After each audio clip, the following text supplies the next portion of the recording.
Hello and welcome to part 2 of this game between Boldus and Vova7let. If you caught us in part 1. Hello and welcome to part 2 of this game need between... to turn off my...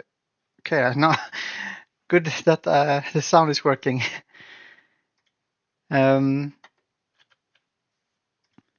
Yeah, if you caught us in part 1, we saw some build up from both players. Vova7let managed to grab the two central cities, but Boldus with Babylon is ahead a bit in both science and economy. He managed to grab the lighthouse. Vova7let also started a Cothon right before the session ended. Magnus will join us shortly. He's just getting some breakfast. He's up very early to be able to cast this match. And right now we're watching a build-up from Vova7let, doing a lot of access and building barracks, ranges, and archers, as well as taking the free javelin elephant cards. Meanwhile, Boldus recently finished machinery. He has an onager coming out in one turn. He has got navigation. I think he has the civics to enact serfdom as well. So he might be able to hold. We'll see. He has been quite vigilant about making sure he has apprentice officers and barracks, that he has good training production in all of his cities. He's also starting to build some forts up here in the trader city of Dur-Kari-Galzu.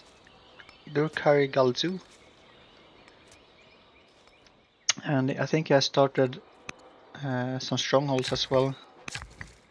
This one is probably the first one that will be finished in 3 more turns. No, this one is actually in 2 turns. So he might have some more Acadian archers joining soon.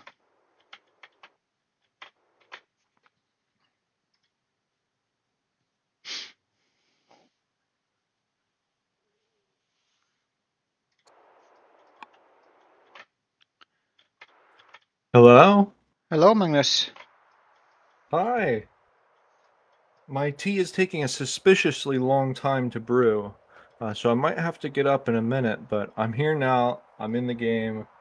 Excellent. Ready to go. Good. You didn't really miss anything. Vova7let just did his turn, and Boldus is building some forts. Oh, that's a good idea, because Vova7let looked like he was about to go in hard last time. Yeah, I think it's still some turns away. He's taking the javelin elephant card, and that's 5 turns away, so I think that might be the timing where Vova7let moves in. The stronghold's going down too, and that'll be hard to get through, especially across that river. Yeah. I have that river. And there's some strongholds coming up as well in other cities, so he might complement the onagers that are being built right now with some more Acadian archers. He just has the 2 from the bonus card. Babylon's defense is going to be pretty strong here, it looks like. And so is my tea if I don't grab it real quick. I will be right back. All right.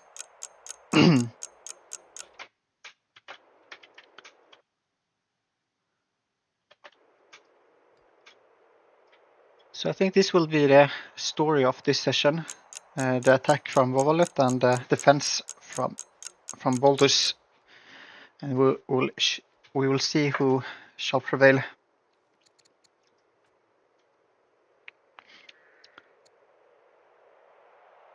And we still see Boldus on his first leader, the tactician, soon to be 70 years old, while Vova7let recently did a transition by changing into the Shira supremacy of Tamil, and he got the commander oligarch, who's also quite old,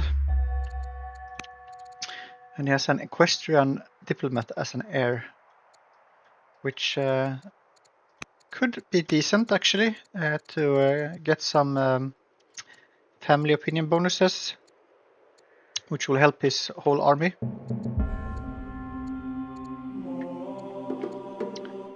As well as that equestrian bonus giving extra experience to new mounted units. He did finish spoked wheel just the turn before, and we might see some chariots as well as the javelin elephants. He's not close to 4 loss, so the elephants might not come with any bonus to experience, but the chariots will, if he is assigned to the city that is producing them. He will I'm also back. welcome back. Thank you. If he's the leader, he will also give that plus 50% XP, not a percent, but plus 50 XP to all new mounted units. But it depends on when this commander dies. I'm just catching up here. I'm looking at the trader workers going crazy, building all these roads, 3 per turn, and get that infrastructure up quick.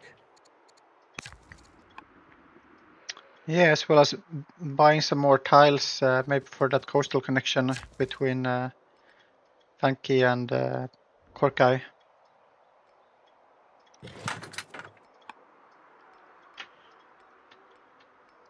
Just needs to buy 1 more tile. But is out of orders right now. And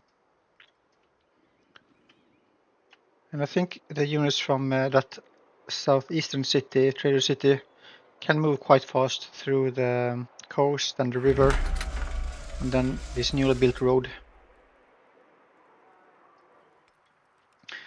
Then the question is where he will build a road in the front, if he will try to attack both cities at the same time or focus on one of them. I think the southern city of Sipar might be a bit easier to attack into, but I'm not sure. We've got 2 different timings. With the Kothon, does the trireme come out as soon as it's built, or does it take another 10 turns on top of that? You get one immediately. Okay, so yeah, they'll have the javelin elephants in 3 turns, but in 12 turns they should have an anchored ship helping movement around that mountain. Yeah, I'm not sure the trireme will do so much since the cities in the north are still quite far away from that northern coast. We'll see, maybe he can show us something else, but I think if he waits too long, it will be into Vova7let's disadvantage. Oh, certainly. The wall is going up. The wall is going up, and Boldus will get more onagers or Acadian archers, which will be very tough to attack into.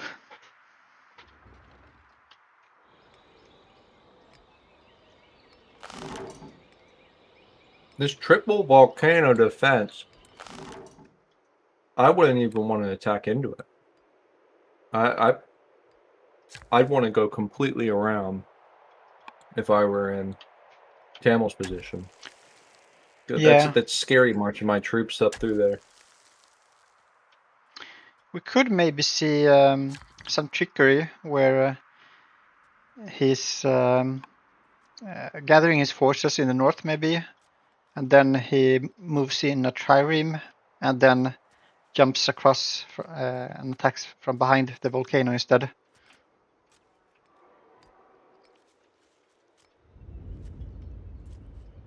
Building a road up to the coast. It looks like a long way right now, but as I'm looking at the map, the point of entry seems to be at the south, underneath that southern mountain. If Tamil is able to bring his troops forward, he can skip across the Babylonian wall, but that would be probably round 2 of the fight we're about to see. Yeah.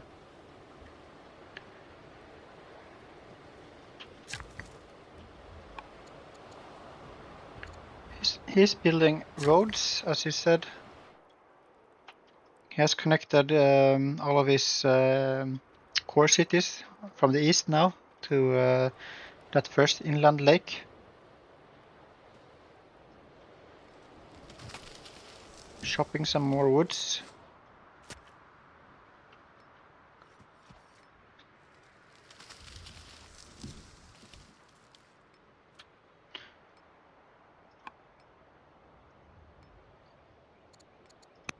And still building military in almost every city.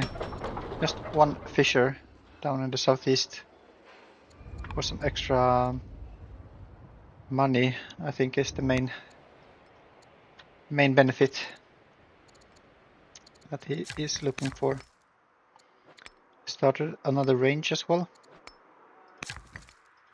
And now also that coast is connected in the north. Do you think we're going to see a navigation selection, or what do you think is up next in the tech deck for Vova7let here? Yeah, I think navigation. I could also see portcullis being interesting. Portcullis is good for going on the offense, both for information, just seeing what your opponent is doing. You also have those free cards, the Maceman and Onagers. But what I also like to do is to put a hero as an agent and go for that treachery mission. The treachery mission can, if it's successful, take down a city's defense by 10 HP. So without any walls or anything, that's half of the HP needed. That would be catastrophic. For Boldus, yeah, but great for Vova7let. Oh, absolutely. We see Boldus just finished Phalanx. That's very good for him against the coming chariots and javelin elephants. He has the choice of composite bow, hydraulics, monasticism, or cartography. I think all of them are interesting except cartography. Composite bow might be a bit expensive since he still doesn't have forestry.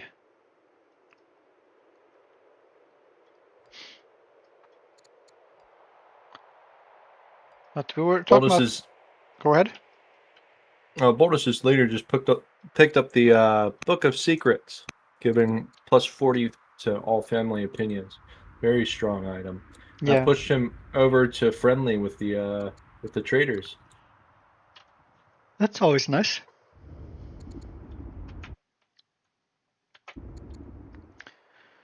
He goes for a composite bow. I guess with his great money income, he can buy the wood he needs.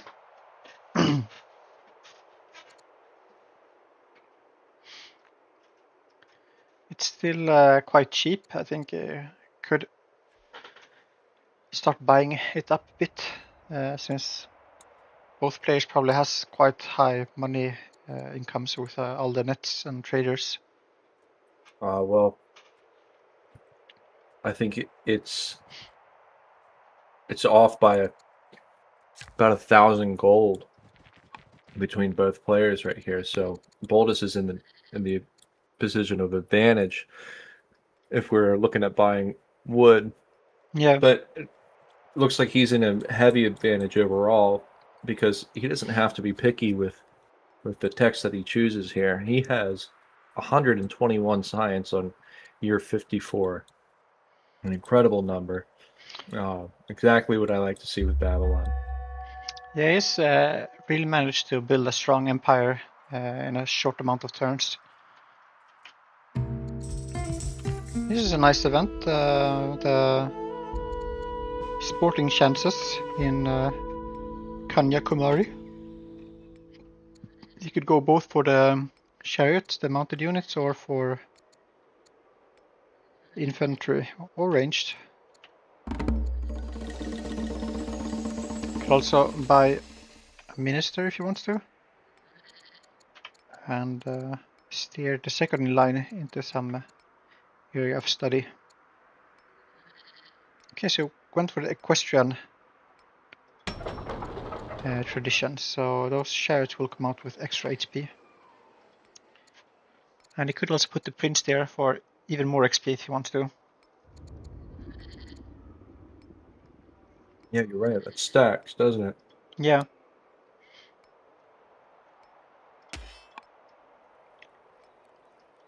And he will finish that third ambition next turn, or fourth, I guess.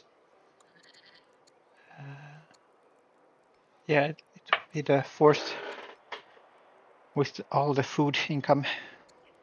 And that price has collapsed, as we were talking about last session, like who will be first to sell their food.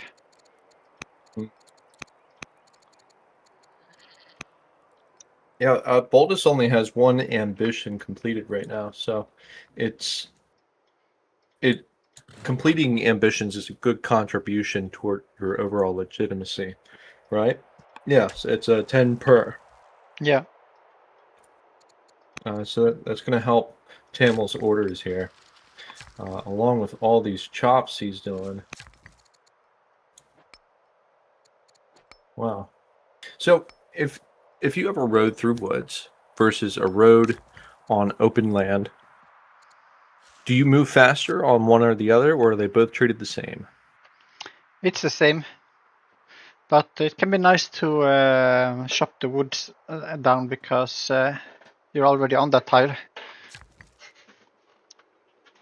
So it's better than True. having to Order move to efficiency. another hex to chop them down.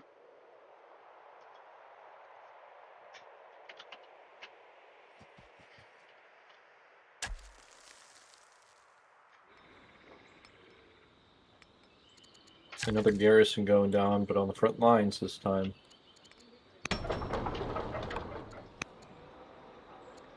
And Matarai about to hit developing, which means that he can start rushing out.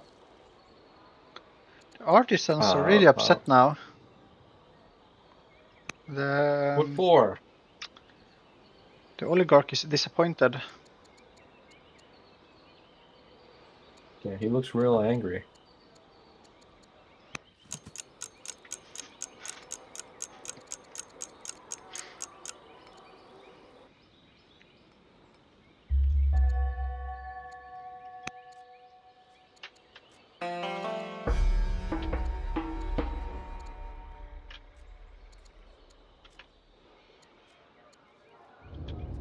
Now it's saying that the artisans are upset due to their discontent. What all contributes to discontent? Why are they so angry? So it's I think it's just normal discontent that has been increasing over 55 turns. Maybe some event added a bit. But I don't think he has had any happiness bonuses to that city. You know, it looks like just the unhappiness generated by the city's not having any luxuries or like monks adding happiness toward the overall value, has really been taking a blow into the content level. But we could see some rebels pop up in the artisan cities, and that's not going to be good if we're planning to push into Boldus here. Yeah.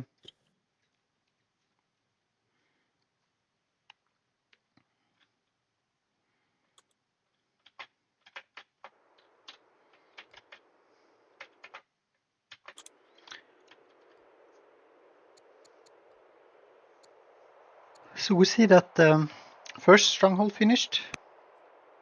Well, that's the second one actually, in Murray. So you could build Akkadian archers in both Babylon and Murray right now if you wanted to. They are expensive though, in both training and wood.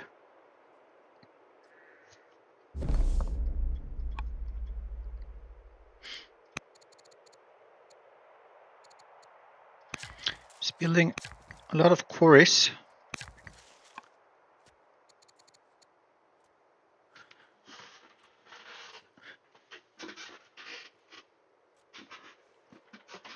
It looks like Babylon's having some pretty heavy discontent levels as well in their cities, but Boldus is still able to keep up their family opinion, especially with the Book of Secrets. That was a huge get for at this point in the game. And just added serfdom, so that's even more discontent that is being added each turn.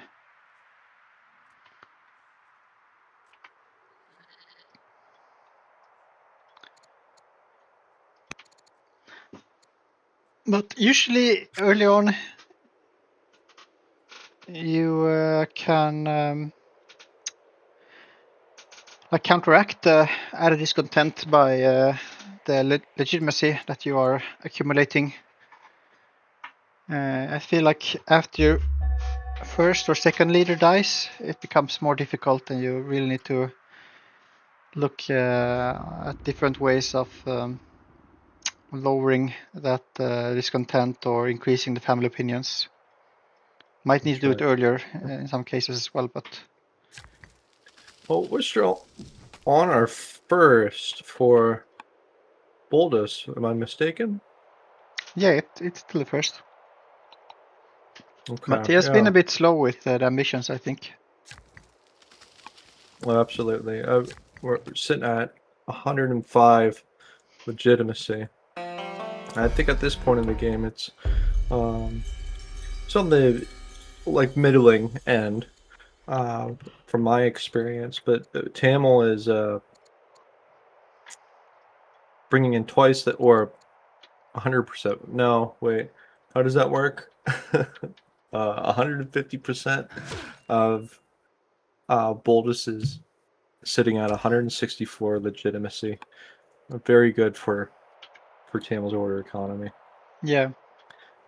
So strengths and weaknesses on both sides, but I think overall Boldus is looking very strong here, despite the legitimacy weakness. And with serfdom, he jumped out ahead of Tamil. So he has a few turns now where he will have more orders than Tamil, but Vova7let is finishing navigation in 5 turns, so then he will catch up. And now I think the road network internally is at least finished. Now the next step will be to start building towards the point of attack and also start moving some of the units to the front. Well, there Boldus are is pros and weaker now. cons with that, right? What do you say? There are pros and cons with that, building a road up to the front line, because if your attack fails, that's a road to your front line now. Yeah, but I think Vova7let is approaching the situation where if his attack fails, he is probably losing the game. I see. So you might as well do all you can to make sure that attack succeeds.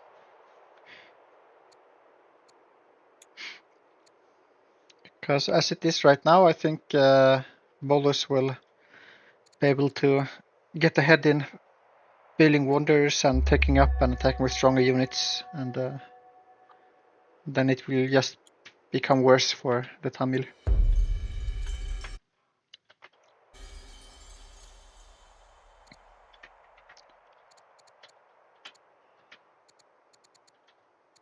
Another ambition for Babylon here. Control 4 Zoroastrian disciples or control 6 pastures. I think I'd probably go with the pastures.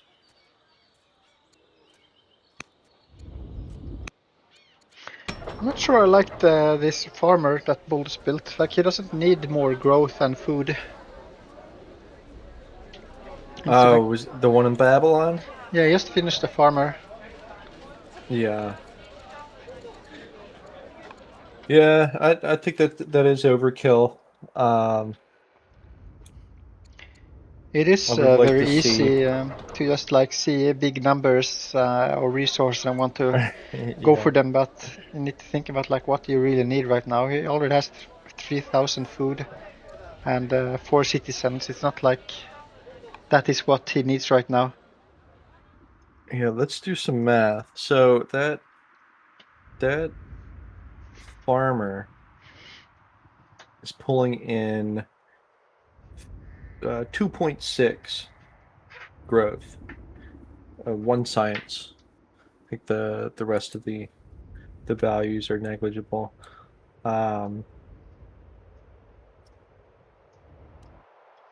Pulling up my calculator here. So 2.6 at a 88. I think that's a 2% increase. If my math is right, it's probably not. It sounds right, but yeah, just really drills in the point that it's not what is needed right now. He could have focused on other things that would have given him more value, I think. What would you have built? I think for me, I would have leaned towards like another forum or maybe getting a bioream, another onager. But did we rush the farmer? I didn't catch that. No, it was just quick to build, I think. I think either just doing council or decrease or upgrading the acolytes could be a good idea. Or military, going for an Acadian archer or something. I do appreciate upgrading our acolytes at half an order per specialist. It's a nice straightforward way to get more orders on the table. Yeah.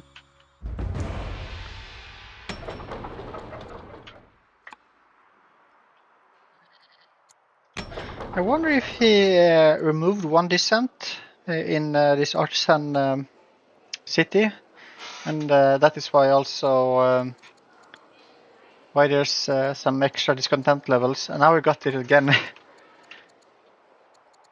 Because I think I remember there being some dissent somewhere. Yeah, it was. I can't remember. What he could do now But it is was like a slinger or something that came out. yeah, he could suggest clergy and use that instead to deal with dissent. That costs civics instead, but you don't get extra discontent. Oh, did we have the monkey's paw? Yeah. I don't think he took it. He has it.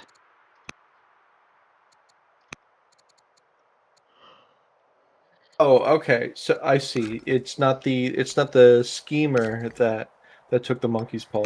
It was the schemer offering the monkey's paw. Yeah. Now, I am not familiar with what the monkey's paw can do here. As a literary trope, the monkey's paw is the wish that is granted that you did not quite expect the outcome of. But olives are not forests. Is he trying to chop down olives?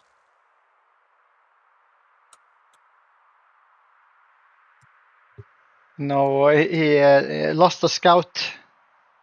For 2 archers attacked him.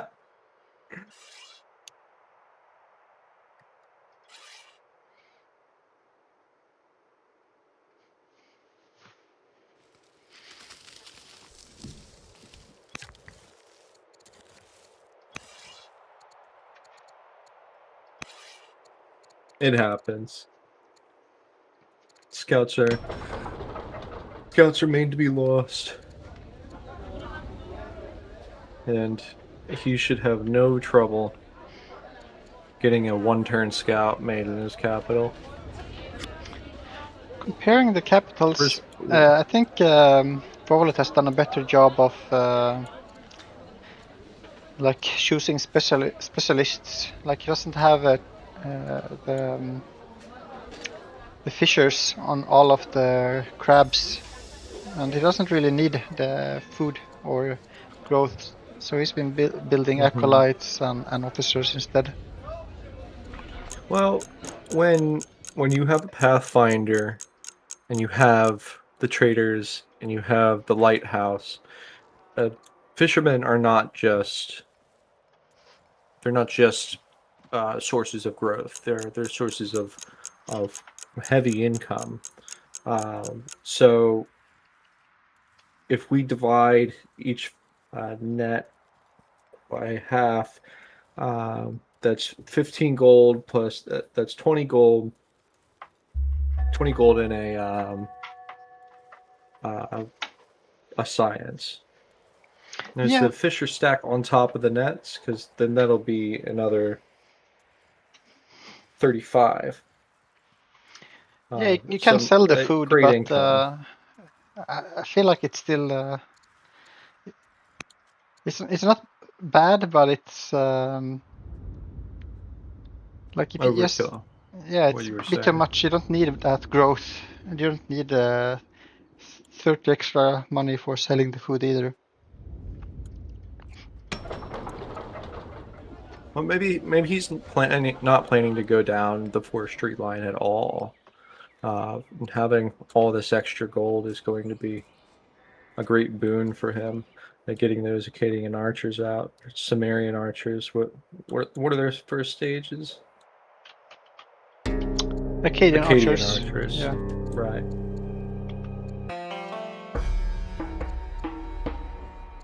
Another fort going down here, but on the lake. Loving these forts. I don't think we've seen, typically, at least the last tournament, which I've seen a lot more of than this tournament, I have to admit. Yeah. Forts aren't used very heavily. I love seeing them go down, love seeing them on hills, and I love seeing people pushing to them and try to figure their way around that puzzle. It shows that Boldus is thinking with all of his tools here, and it's really going to be a challenge for the other player. Yeah, it will help a lot on the defense. He is doomed now on this tactician leader. Oh no. Well, it was a good run. That is a very, very strong leader. He might have some issues with internal politics soon. When the heir takes the throne, he will have a rising star to deal with, who will be upgraded in a few turns. Well, when that Pathfinder comes online, the economy is going to increase even more. Yeah, so in 2 turns you will get the Rising Star event, so that might be some trouble for the Babylonians. So what does that event look like? You don't know, but it could be that they are making a play for the throne. So that could be 2 leader swaps in a very short time. Yeah, I think the worst one is where if you don't abdicate, you get a full rebellion from that family. From the yes.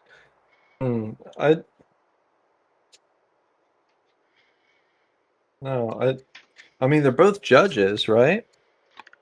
Yeah, but it would mean that the cognomen from Boldus' starting leader is decreased even more since it's another leader swap. So let's say it's a full-scale rebellion from the traders. That versus keeping your or losing legitimacy. What would you take in Boldus's situation if that were to happen? Depends on how the game is looking, but I think we'll cross that bridge when we get there. We see the pyramids being started now in the artisan seat. That will also help a bit with opinion, since each wonder that is finished gives 20% family opinion. Yeah, great response. Wow, 172 stone per turn. He can put down a new wonder every 6 turns. Yeah, I think he's still ahead a bit on the stone income. Slightly.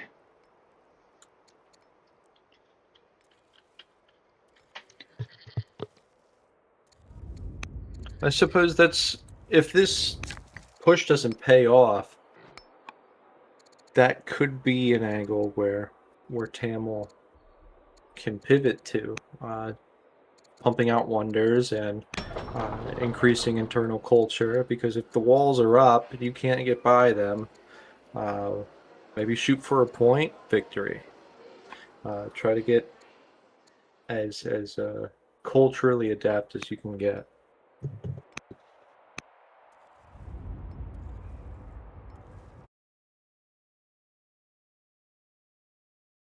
Because they do have more cities on their hands. It's not impossible. I think it will be difficult. Mm-hmm. It's kind of funny. I think he finished something in almost every city this turn. So he has a lot of build queues to manage.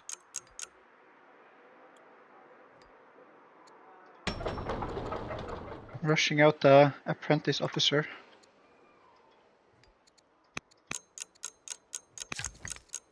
A good call, I think. 4-turn Axeman. And still the iron economy is just looking peachy. Speaking of peachy, my breakfast was great. Oatmeal and peaches. Nice.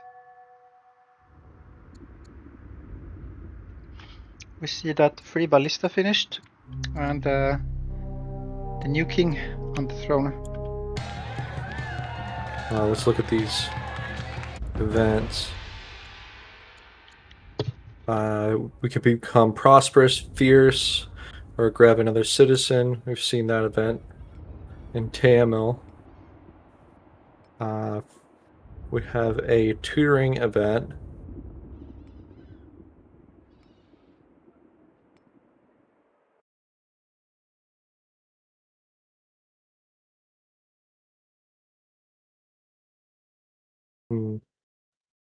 The patriarch of the the head of religion.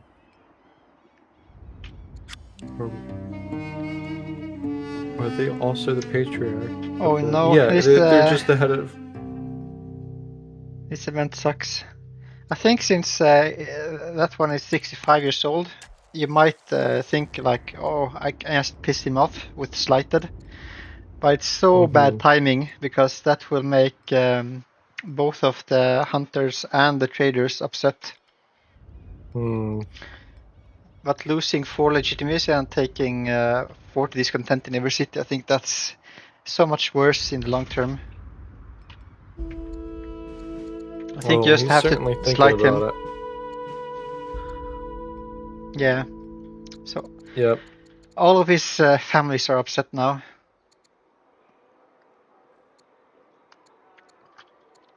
Yeah, monasticism can help a bit maybe with some Zoroastrianism improvements.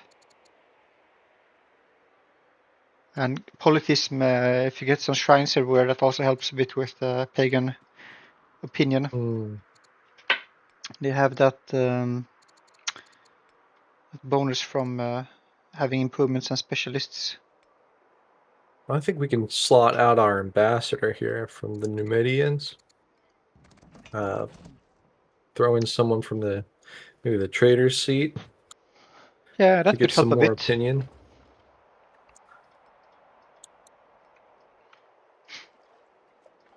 And we have a flood as well. And we'll have to keep an eye out. Oh, what happened to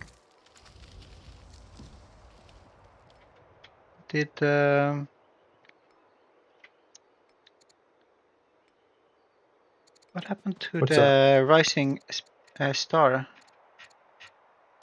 No, he's still. Oh, he's in the capital now. So he will upgrade next turn. Oh, interesting. But I think I would have put the leader there.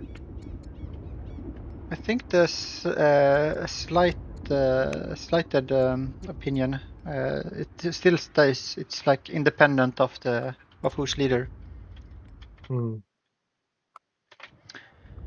Can't marry the rising star because they are both male, and Old World doesn't do same-sex marriages. Although they can fall in love. Yeah. That's always a possibility. We see the Yasilikaya started. And he could adopt Zoroastrianism as a state religion if he wants to. It's only one city though. It may be a response to the pyramids going down.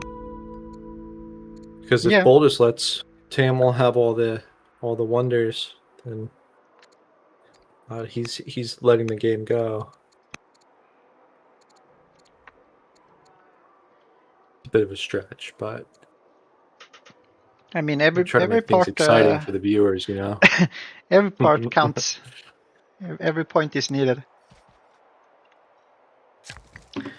And I mean, looking at the points now, it's only 42 needed to win the game. And they're about halfway there, almost. I'm surprised Boldus didn't go with the Great Stupa. He was lauding the Great Stupa in a private conversation that we had, and due to the lack of strong legitimacy, I think that would have been a pretty good response rather than the Yazilikaya. Or do you think the state religion cities getting 20% civics would be a stronger benefit? I'm not sure. It can't place the Great Stupa next to that order shrine. So I think the Yas is nice for that reason. But I think the Great Stupa is stronger, as you say, overall for the legitimacy as well. And he had civics for it.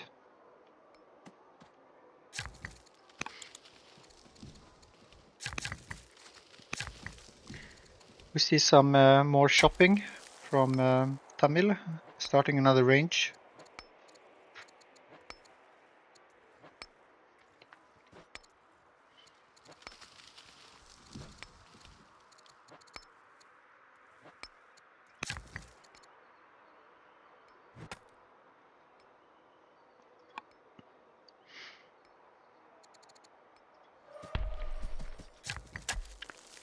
2 rangers started in Thanjavur.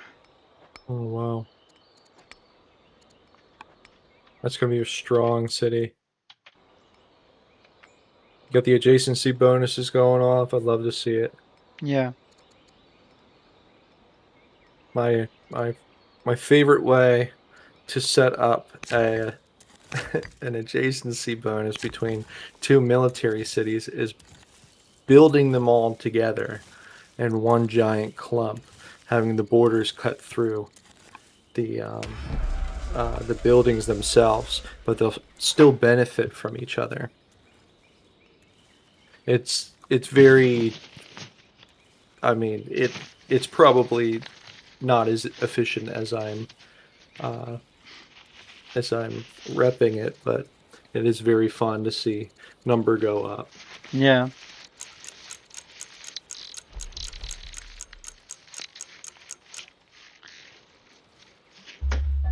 And he's moving some units on top of ranges and barracks.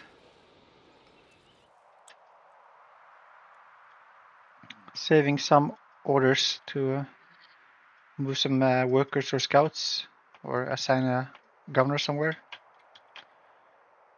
Coming back to Boldus, Judaism spreads, and okay, waste of talent. Here we go. He could either become rising star or upset the families even more and become stressed.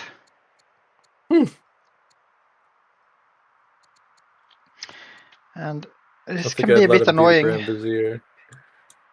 Yeah, but if he needs military units and the Grand Vizier decides to build like farmers everywhere, that could be annoying. The easiest ambition came up. Control 6 archives. Already at 5 out of 6. I'm surprised he has that many archives, but yeah. Well, don't the Babylonians benefit from archives? No, it's the treasuries, but he has 2 stages it is, which give archives for free, so he has manually built 3 archives. I guess he needs to build one in the Hunter's city now. Well, it certainly compounded for him, that decision. Yeah.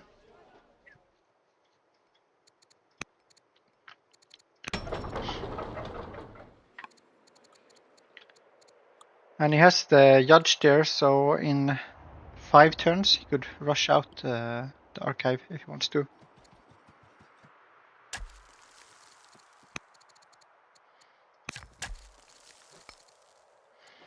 And Boldus is also building ranges everywhere. We were preparing for a full-scale war. And look at that, we didn't even have to buy the tiles between the 2. We just build ranges.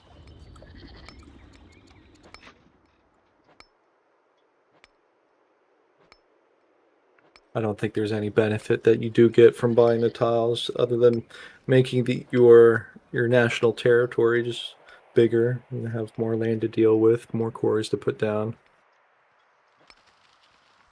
We're seeing a lot of chops. Yeah. He's not holding court or doing any other missions. I think I would like to see some influencing going on. Oh, he just bought some orders. What was that for?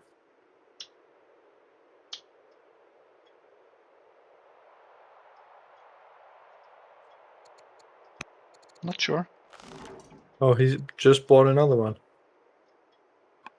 He's unlimbering some onagers, it seems. Ah. Yeah, it's easy to lose all your orders to chops. The movement, the chop, the movement, the chop. That'll draw you up real quick. Get why he's buying. It can catch you.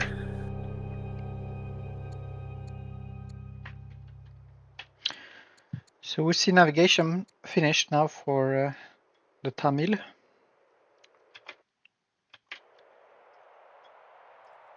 you think we'll wait to see the selection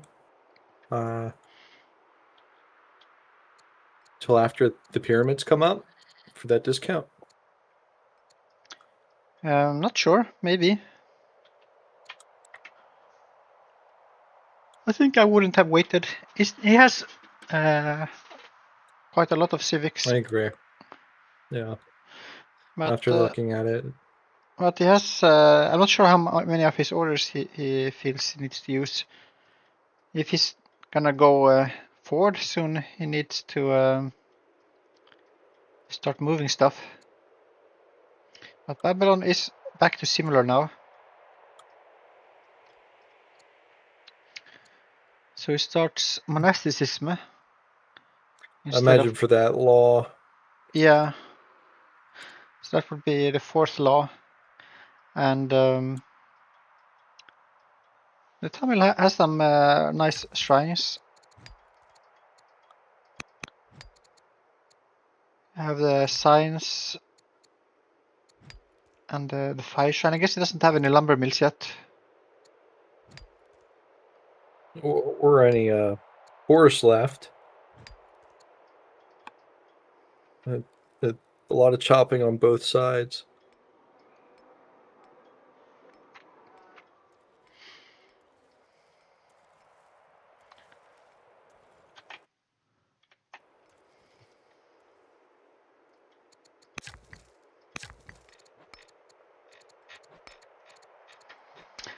Seems like he's deliberating what to do with his orders, if it's time to move or... Like all of his workers are assigned to something. So it will be the military that he moves.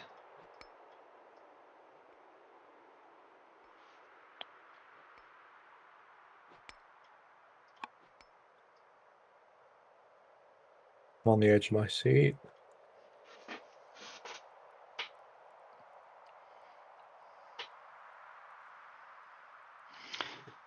I guess that is like the big decision point now, like what direction to move. That's why he's having a big think.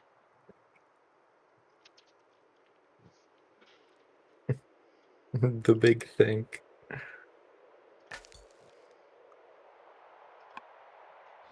He has pretty good vision. I can see that the trader's site is more fortified. So we see some moves toward the north. What I think I would have liked to see is him moving in a bit with the scout and checking them out, like both of the cities. He has a scout in both in the north and in the south. So, like moving in and taking a look and then deciding.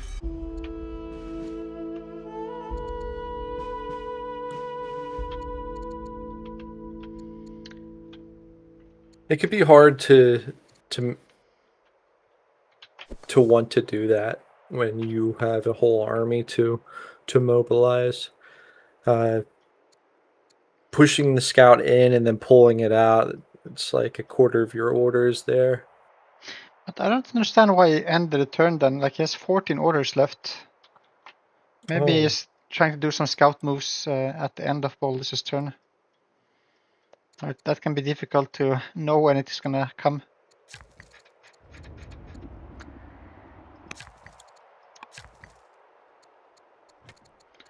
Boldus says no to trees. Trees are banned in his country. Chopping them all down.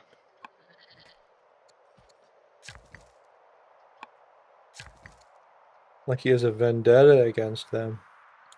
And there goes his orders. And still not doing many military moves or missions on his leader. There's a mission. He just bought for a mission. I don't like he doesn't have that much training. I don't like that he's buying so much orders. Yeah, so I think Tamil sold 12 orders for 120 money. Just burned 12 orders. Oh, we have Christianity going up in Babylon. But it was an event for Tamil. Yeah, so they both would have gotten the Christianity at the same turn. So this is the new like Thai event. Ah.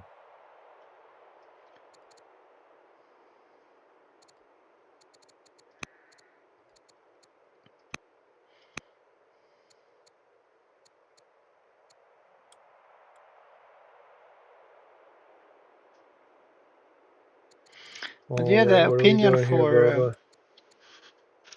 go ahead. I'm wondering what Vova's planning here.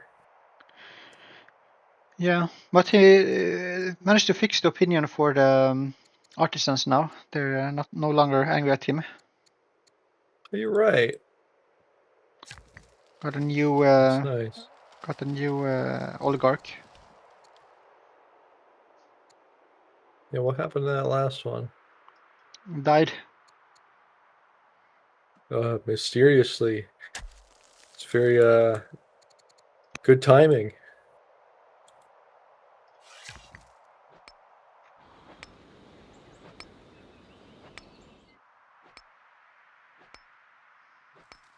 There's a shrine being built. Is that the last of their shrines? I believe so. Wow, we've been holding on to it for that long. And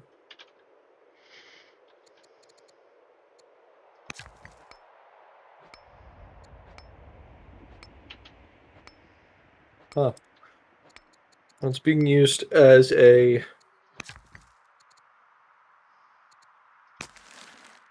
way to stretch out their borders.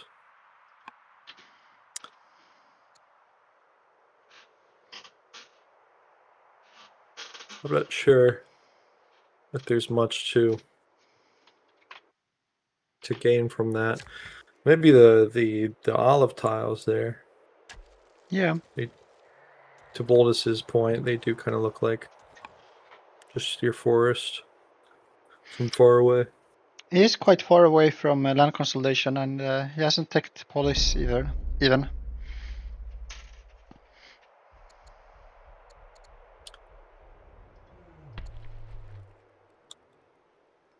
It is a 4X game, though. You just want to see everything grow.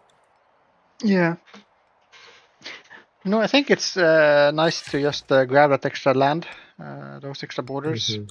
But I'm not sure if he cares so much about getting the olives into his borders right now.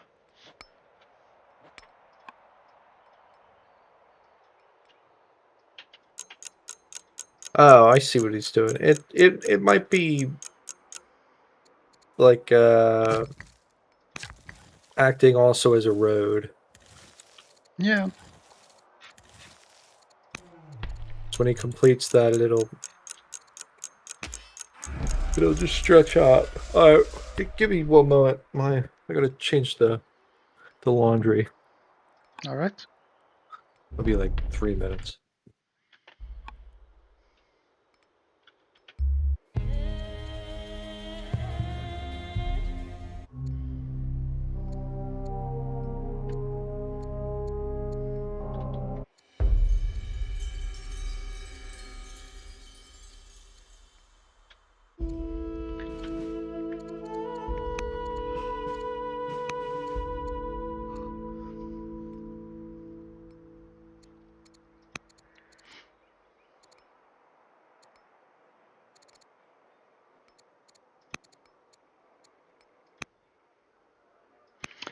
So 5 ranges finished this turn.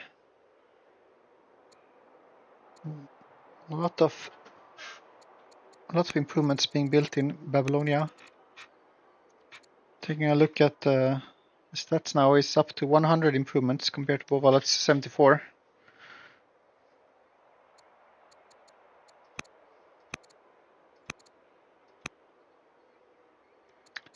I had in all of False the alarm. I'm yields back. except stone. Welcome back. It was just yelling at me saying it was uneven. Yeah, Boldus' economy is getting stronger and stronger. He's up to 100 improvements compared to 74 for the Tamil.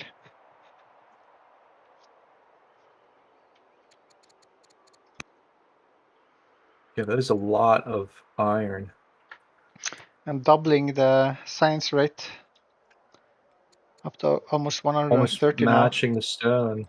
Yeah, that's he's blowing Tamil out of the water here. So yeah, this is still the problem. Like if Vova7let is waiting, he's letting Boldus getting further and further ahead.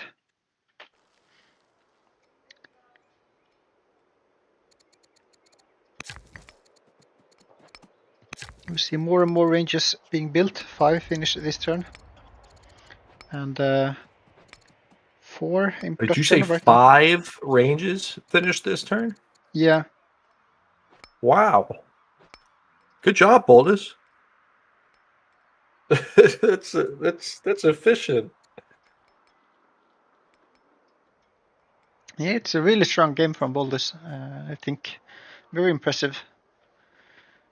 Absolutely. Except distant travel raid in part 1. Yeah, well, that wasn't him, you know. That's a costly misclick. What did we call that yesterday? And it did start Great Stupa now. Okay. 1 turn away from monasticism, so I can get some of those shrines out next turn.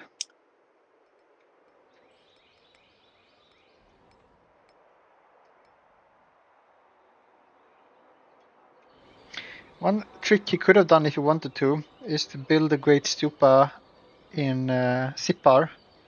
Like he bulldozed one of the mines and then like he could have built that order shrine next to it, both in Sipar, and bought 1 tile from Murray. I guess it would have been expensive to mess around with so many tiles and improvements. No, I think that's good thinking. But you can do some that kind of shenanigans. It's hard to line up in the heat of the moment. In cloud, it might be a little bit easier to coordinate that kind of adjacency, but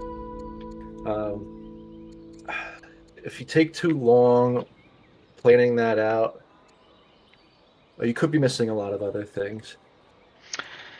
But you're right; it would have netted him 2 orders, which is that's nothing to. Where they say shake your tail at, wag a finger at. No. We Turn do up your see nose. in Tamil he's using the new schemers as both ambassador and chancellor, giving him both growth and culture in every city. Especially the ambassador has a lot of nice stats.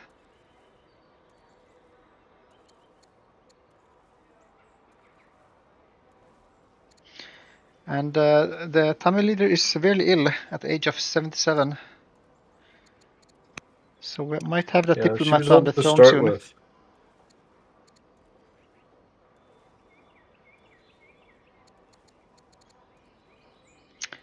50-year-old diplomat.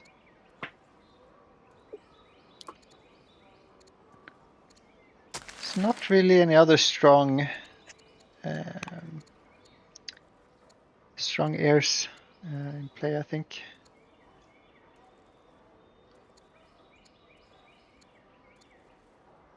Wondering if he could like change laws.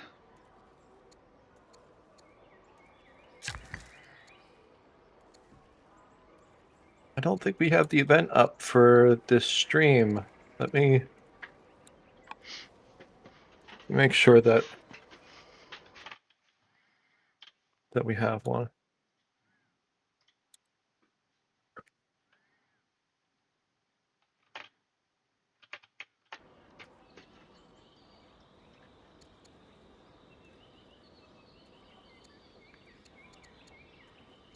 This can sometimes be a problem when you're playing Tamil if you don't line up the ages correctly, because this ruler's reign was quite short. I mean, it's not the worst. It was still from turn 48 and it's turn 62 now, so that's 14 turns.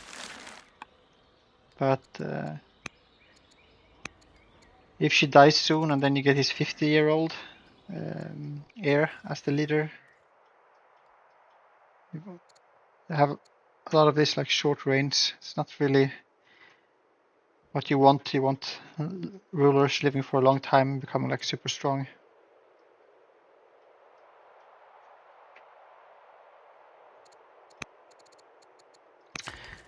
So we see some gold income being prioritized in Tamil, and another barrack started.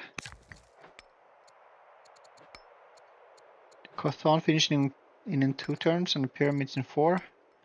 Looks like he is waiting with taking on that law until the pyramid finishes. I feel like this can be somewhat of a trap when you're like doing a timing. There's always like more things to wait on. Like I'm just gonna wait for this wonder to finish, then I'm gonna go in. Then it's like the next wonder or next law and next tech, and then suddenly you have gone from having quite nice timing where your opponent didn't manage to prepare so much into having really bad timing because your opponent saw it coming from 30 turns ago.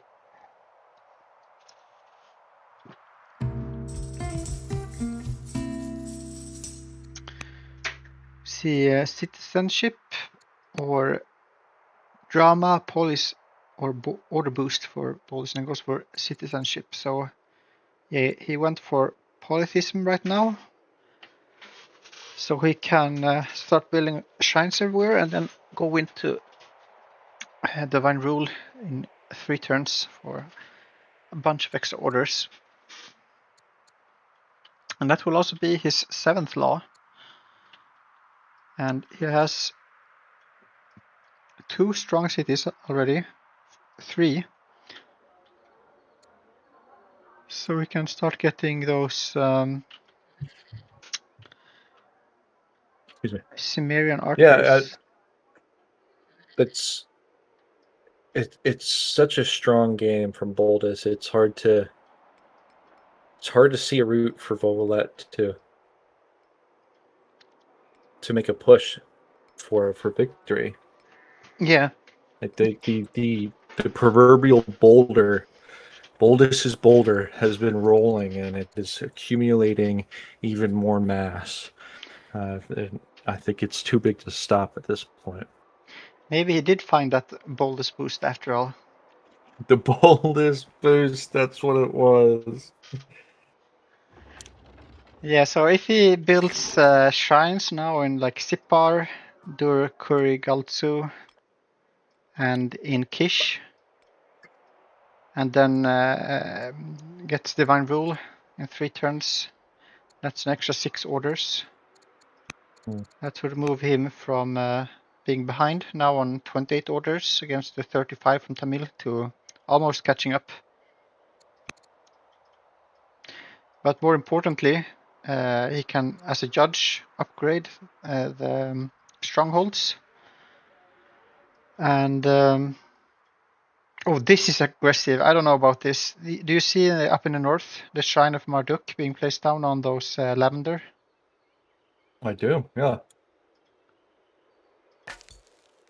Well, I mean, what's he got to lose? I feel it's a bit too aggressive, too soon. Like you don't need to try this kind of stuff already. I guess he doesn't know as much as we do, but I mean, this is kind of what I did in my game, round 2.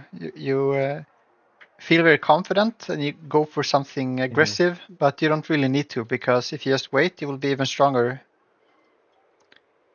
If he waits 4 turns, he could have some upgraded Chimerians ready to attack if Vova7let goes in for this. Well, it's the way I like to see these plays is like a litmus test. Like, what is the response? Are you going to let me do something radical here? And if you are, then I've already gained something. What's Boldus got to lose? He's got one slinger there and a worker.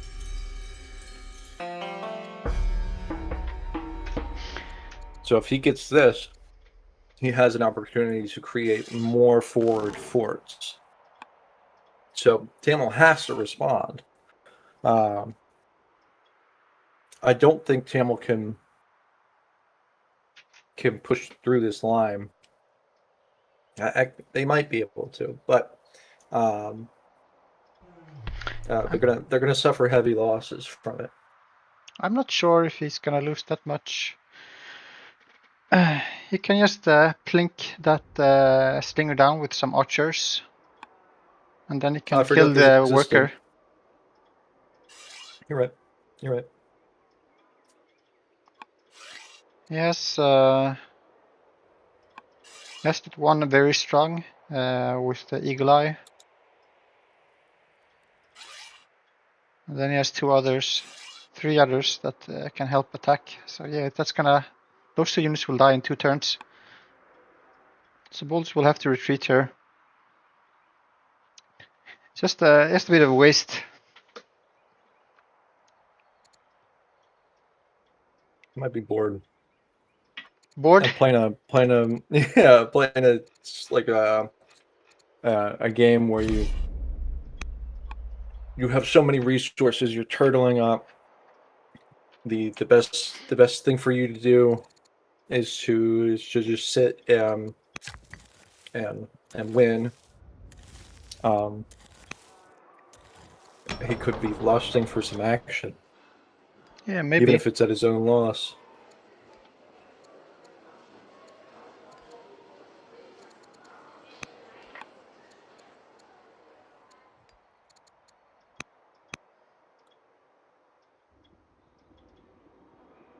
Alright, we see one attack already. For 9 damage from that urban tile.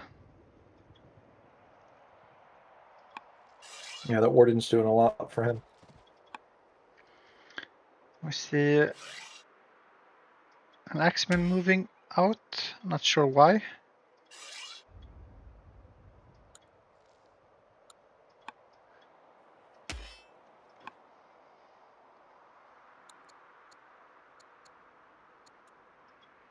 I think it's just safer to be in the woods, especially if what you're up against is a lot of ranged units. Babylon is known for their archers, and we can already see the onagers. If your axeman is not planning on moving for several turns, I can see that being a good spot just to leave him there, take a nap. Yeah, it feels a bit useless doing it right now. Not really sure. Well, he might not know what to do. We're seeing Vova7let, at least as far as gameplay goes, be hesitant to make any strong actions.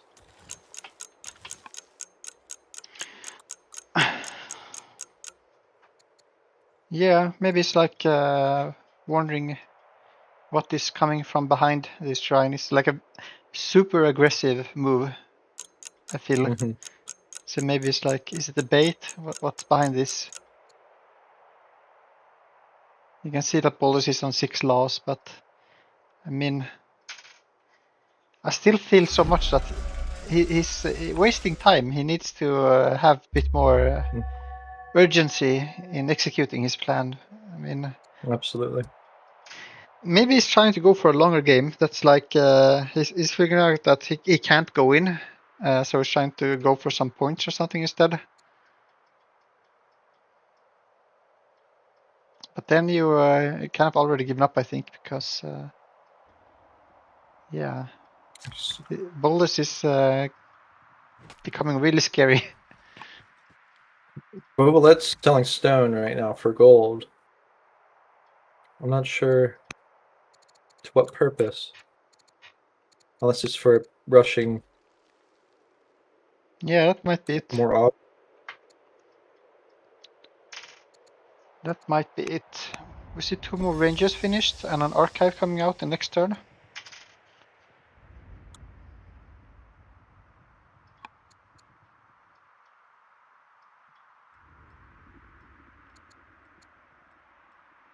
Oh, he's cycling them.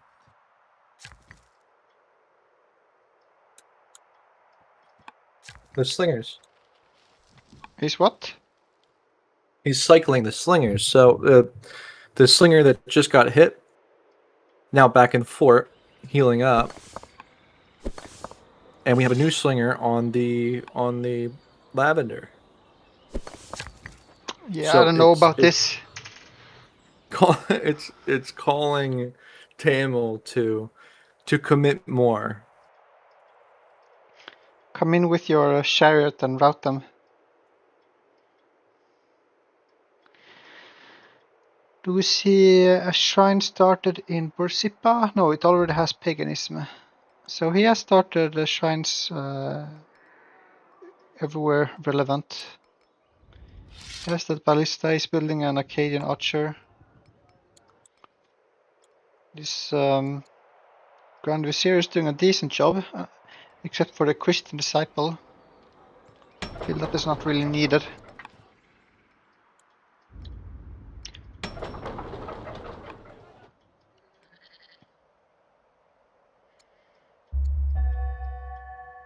All right, let's see the reply. We're gonna bring up more archers.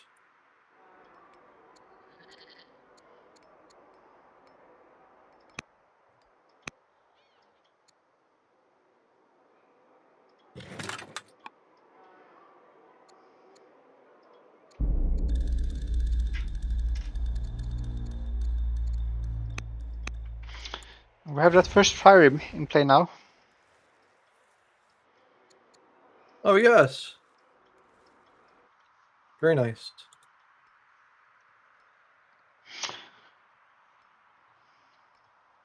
Maybe that's what we were waiting for. Maybe. Chariot upgraded.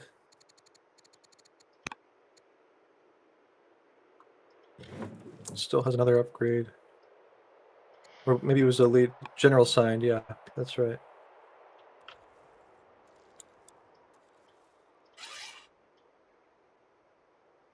Pyramids are up in 2 turns.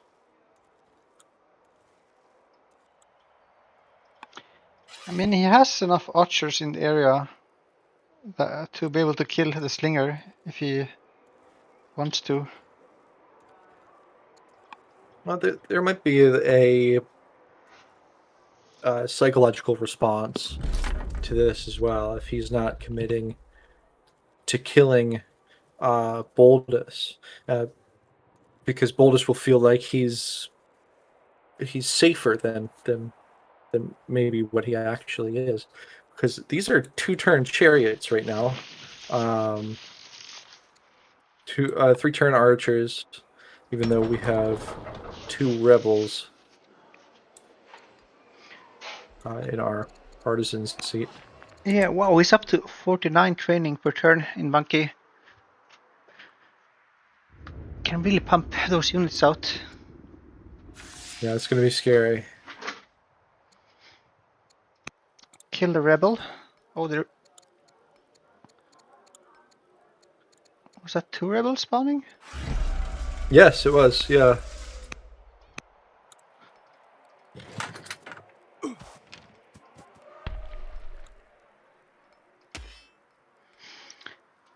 Nothing he can't deal with.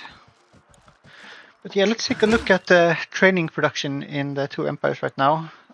Because 49 and 35, 28 is some really strong military production cities. Like 4 cities over 20 and 1 over 30 and 1 at 50.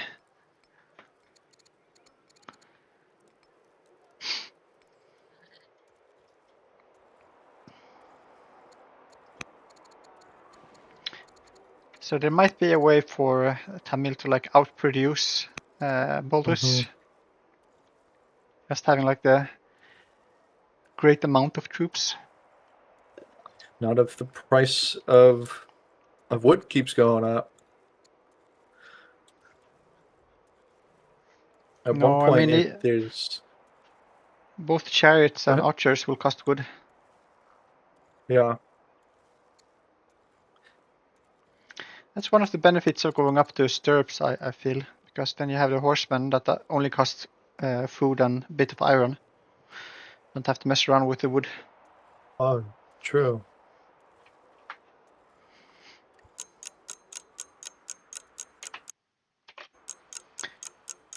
Well, it should be.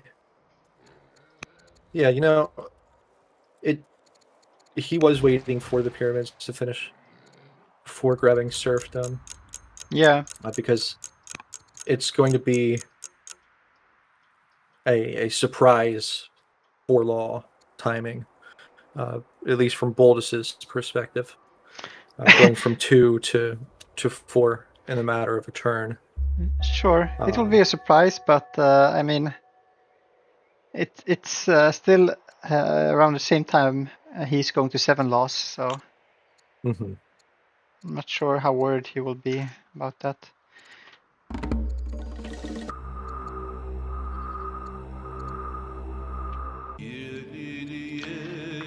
But yeah, Boldus is a bit behind in military production. He has almost 20 in all of the cities and 2 around 30, but he's lacking that one city with really high production.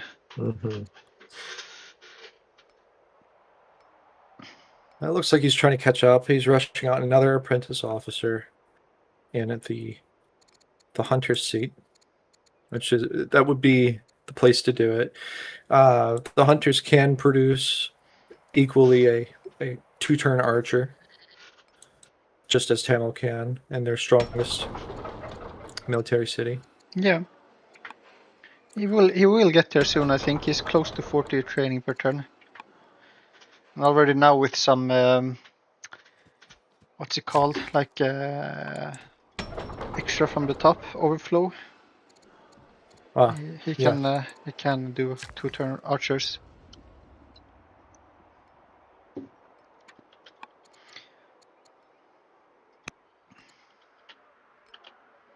It looks like Tamil's going to allow the shrine to go down. Oh, and Tamil started a museum. So he's kind of making a points push, I feel.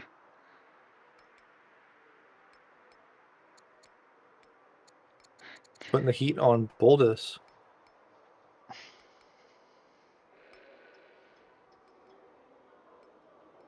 So that might be what Vova7let is playing for, trying to defend on points, getting that culture with his schemer ambassador. Maybe he can get some estates down, some opulence as well. Then those 42 points aren't too far away. Can do a points count next turn on Vova7let's turn.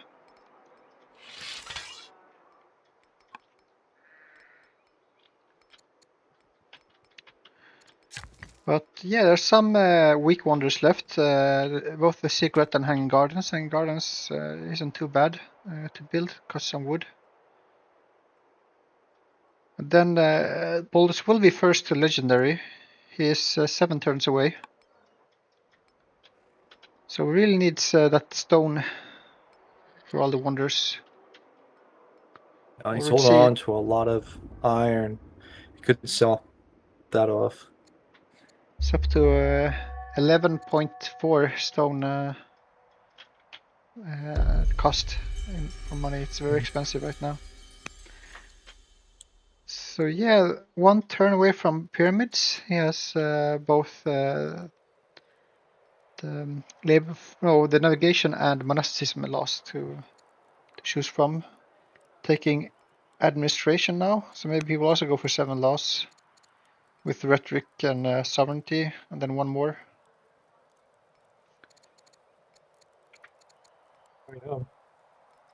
It's going to be it's coming up a lot quicker.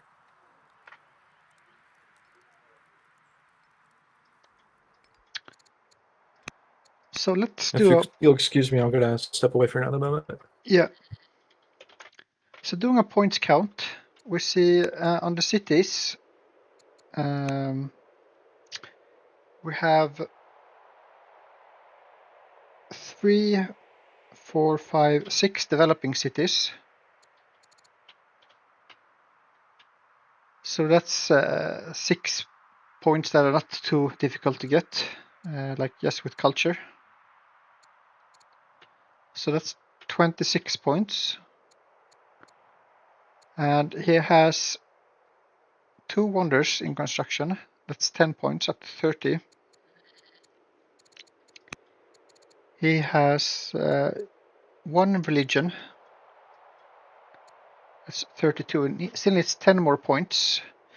So if you could get Manichaeism and Buddhism, that would be 4 more points.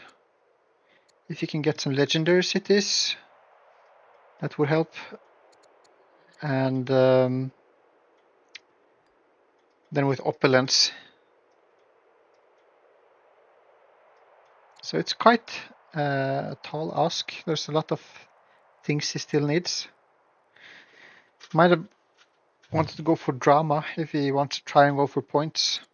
But the administration and going for those 8th strength units is safer when you're behind in tech. I need to have some kind of 8th strength unit.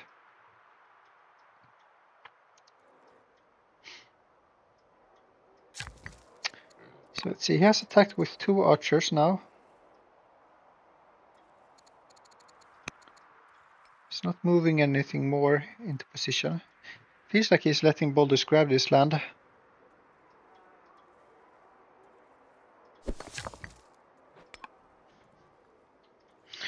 Maybe he's like waiting a little bit more.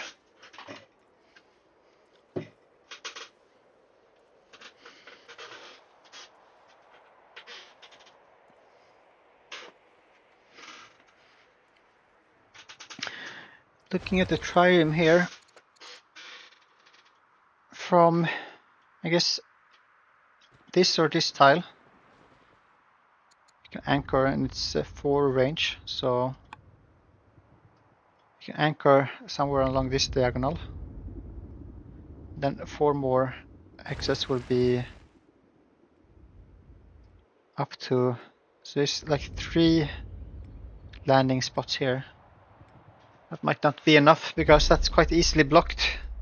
Just put 3 military units there. But that is a distraction if he then wants to go in from another place. Boldus has to keep some units there.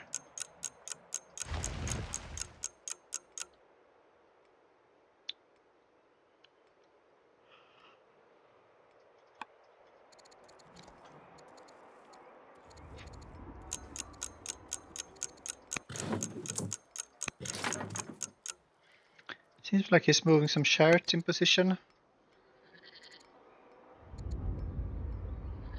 Up to 6 mounted units now. 3 chariots.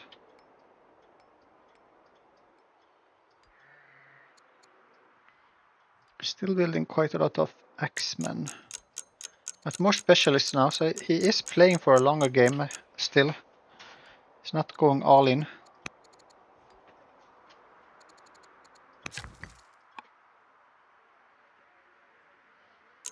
Also, like with the museum grabbed, that's also thinking about a longer game.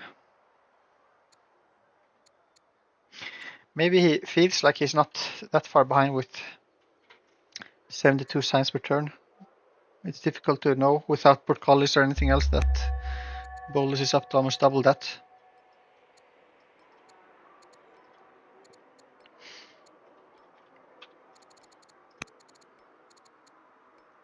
Another plank on the slinger, but we're letting it pass.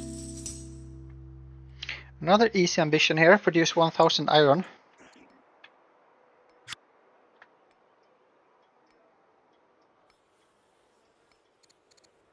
Huh?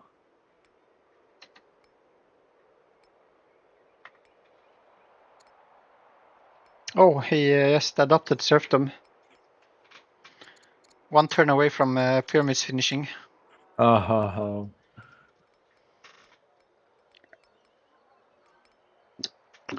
So Boldus could go for polish now, hydraulics or doctrine. Maybe it's time to try to get some lumber mills up. He has the choice of taking on autonomous rule in Sipar. I think that would be a mistake.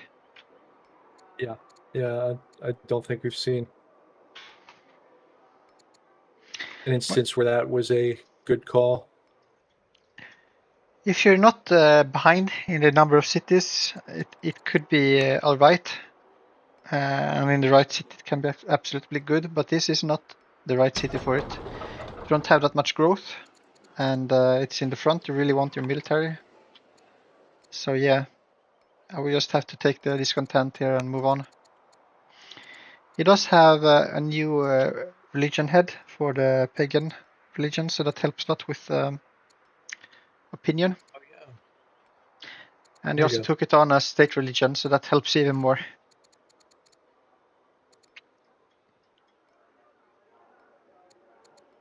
Oh, and the sages are back down. Yeah, he took the discontent.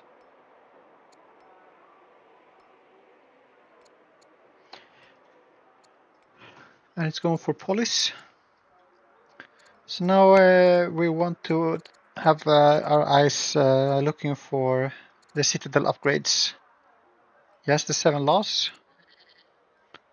We don't want to see him building citadels.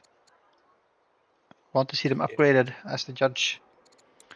I want to see Acadians upgraded to Cimmerians.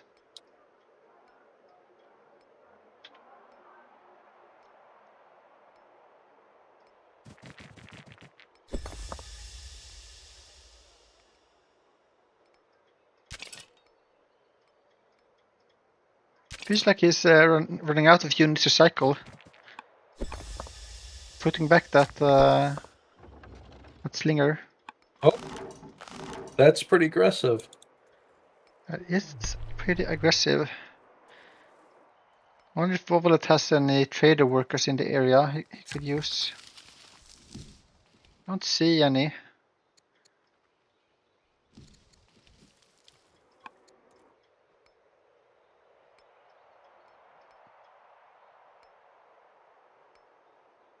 Yeah, and I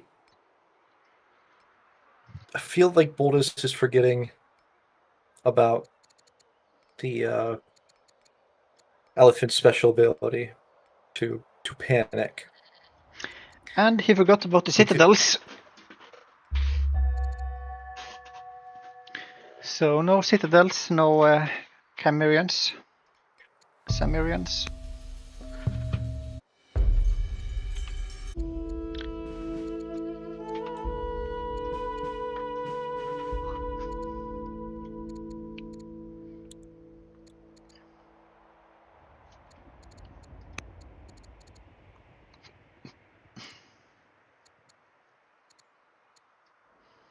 I'm going to see that elephant roll up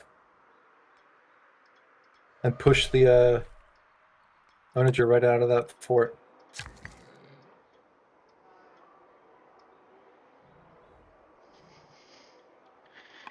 We have an anchored Byrian, and it looks like he's going to do what I thought he was going to do with the trireme and create more opportunities of anchoring. If he can anchor all the way around that coast behind that mountain, that's going to be catastrophic.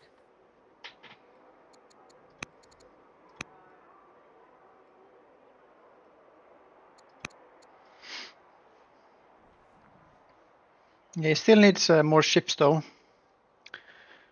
Right now he's probably looking at this slinger, worker and onager and calculating what can he move in there. And he's thinking it through before he commits any workers to building any roads or stuff like that. I mean,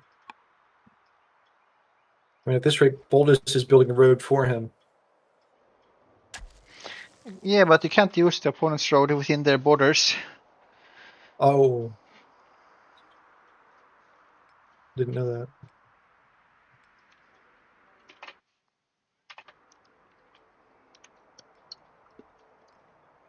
Yeah, borders are great in this game.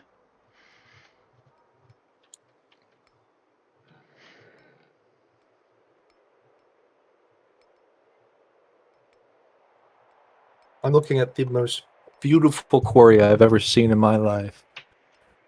If you scroll into Madurai, between those two mountains above the Archer,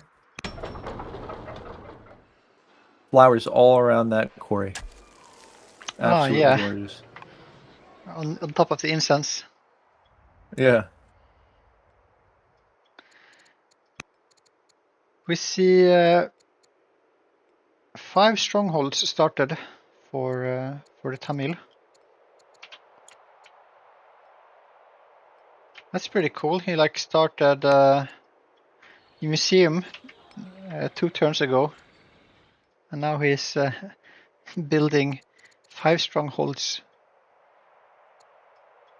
But yeah, it doesn't look like he's moving in with any military. He's gonna let that shrine finish. I think Boldus will be quite happy about that. Yeah. It's a curious thing. Excuse me. Just love throwing things. It's a curious thing to let happen. I'd like to know the thoughts behind that.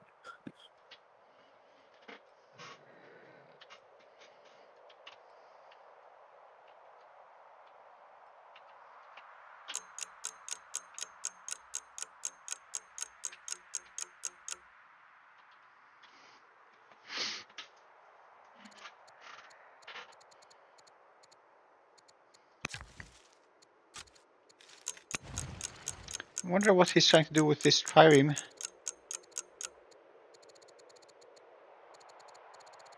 Hiding it, maybe. Maybe. No. It's envisioned. Yeah. It's not really very well hidden. If that's the plan.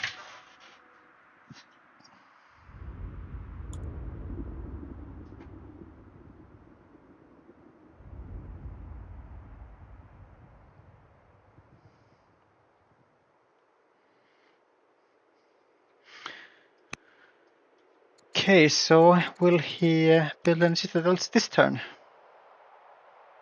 I don't know. It's an easy thing to forget.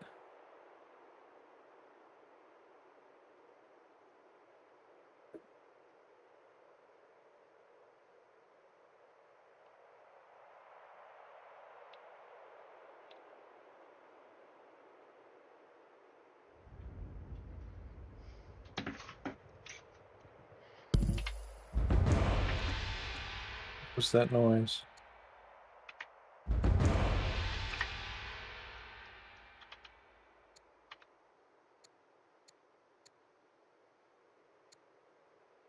Another event for autonomous rule or 3 rebels. Ambassador died in office.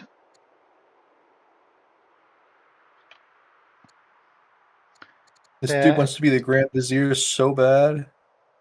The scheming, the plotting schemer heir is now the ambassador.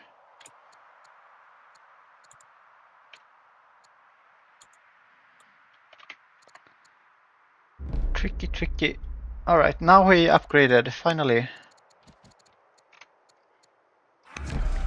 So we have a citadel, we have 2 Sumerian archers.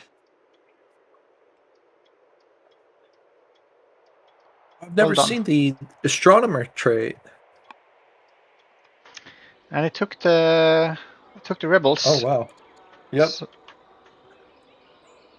and that's in full vision of Vova7let. He sees all three of them. Oh, did one of them just die? Yeah, like I think Event. maybe it was an event. Put to the sword. Even more discontent in Sipar, up to 6 discontent now.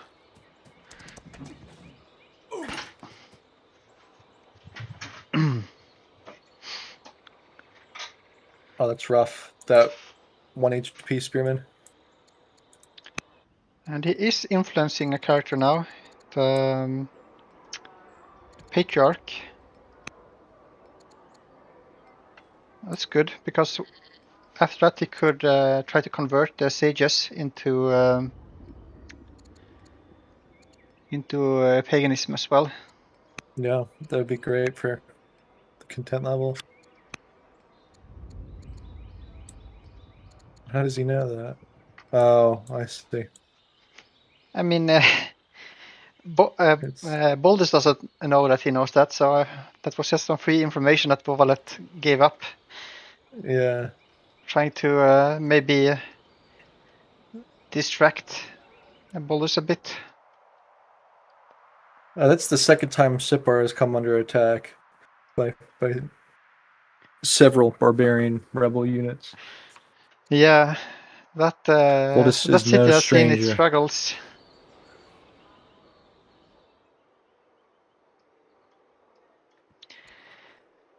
And he has discovered Polis, going for the free camel archer or drama coinage or free court minister.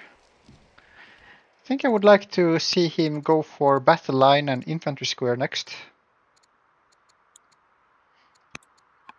That would help a lot with any mounted units coming out from the Tamils.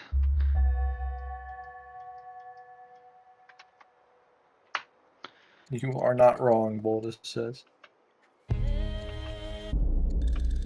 And we see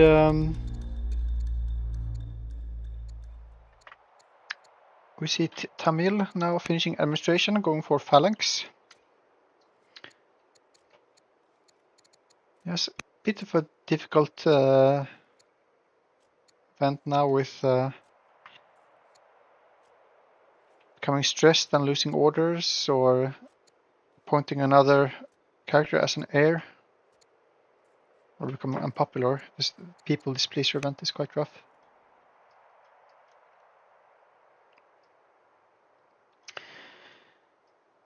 But yeah, my prediction of Vova7let moving in before turn 60 was completely wrong. He is playing this a lot more slower. I think it's probably to Boldus' advantage. I was thinking that Vova7let may have felt like they needed to pivot after seeing the strong defense that Boldus had to present. So they switched their strategy into a 7 law timing, and to bolster up their points. I don't know if it's going to work out, because it seems like Boldus has had a plan. He's been sticking to the plan, and it's been working so far. But Vova7let needing to pivot is a little bit on the back foot here. But we'll see what happens. It may turn out to put enough pressure back onto Boldus to disrupt his own plans.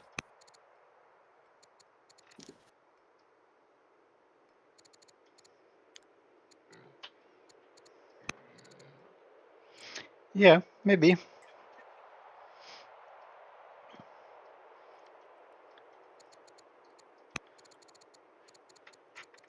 I feel like every time I look at the stats, the gap is widening. I guess the improvements are not as bad.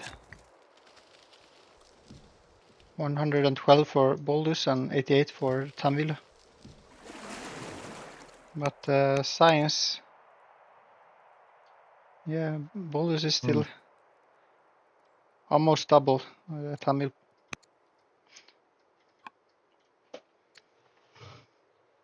I guess in a way, towards the end of the game, It doesn't really matter as much. It might mean that your opponent has 2 H-strength units instead of just 1 in their arsenal. But all the techs are so expensive, so it might be a speed that they're ahead on 1 or 2 techs. At this point it's about 1,700 signs in difference total. So that could be the difference between having cohorts or not. Which of course is a big deal, like this late game techs can do a lot. But usually you can defend like with your own H strength unique unit and at least one other and do something about that.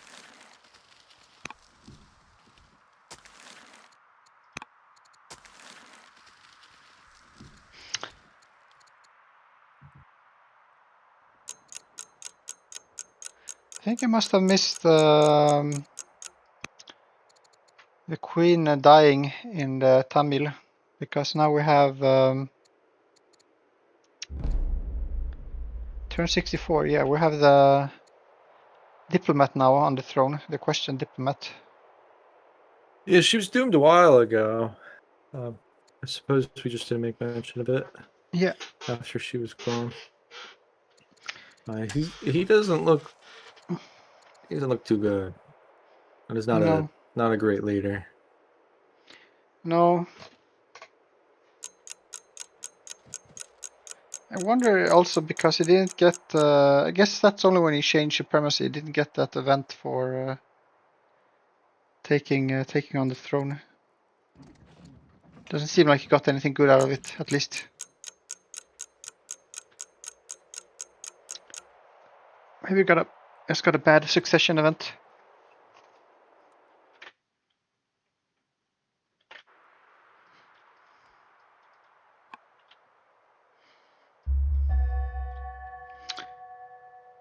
All right. Looks like Tamil's mobilizing.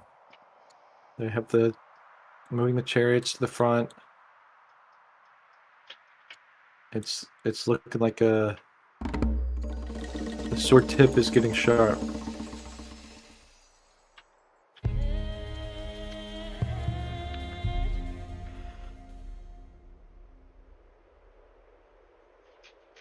Will we take husbandry?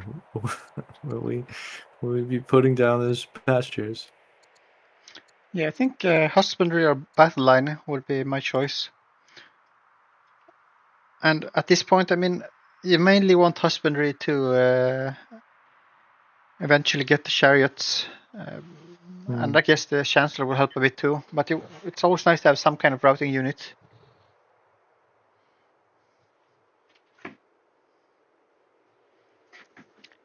Personally, I'd go with scholarship. Because I'm not a great player. I just like to see that science go up. But jurisprudence is there's something to be said there with the insurrection events. It can if you time it right, it can definitely disrupt. Yeah, that one can be quite annoying.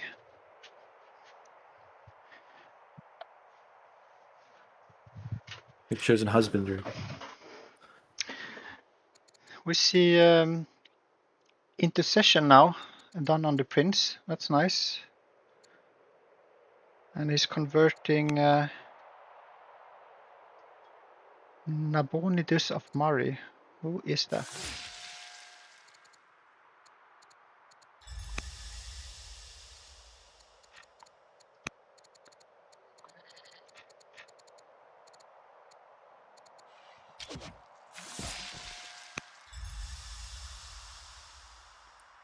Why is he... Okay, yeah. I guess that's just one of the sages. So he's trying to convert more and more sages to... But I guess it would have started with the oligarch. Gotta start with the ground up. Maybe he's going for the youngest people first. True. But yeah. He may be thinking 10 turns ahead. Yeah, maybe. All right, what's this trireme doing? Did Boldus rush out that Byreme? Yeah, I think he rushed out the Byreme. Okay, so Vova7let is just trying to attack those nets a bit. That's funny. Does Boldus have any Eagle Eye ranged units? Mm. I don't think so.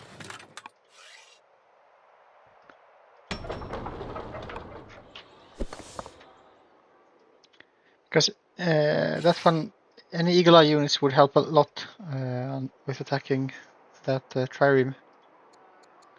Yes, this one Highlander Samiran with a commander on it that's really strong. You can Okay, find a goes hill. for husbandry. Yeah, I like this. Maybe he'll go for forestry next to get down some more lumber mills. And now the Yasilikai will do a lot since like all of his cities have paganism. Mm.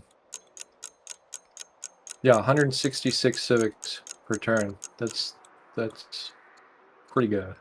That's really good. And 4 turns to legendary, so if he's saving up some stone, he might be able to start a Colosseum.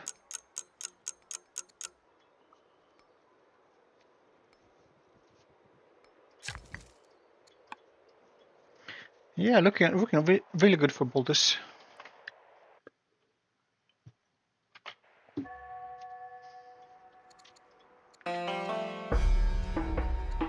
All right, let's see this Byreme, or this trireme get in there.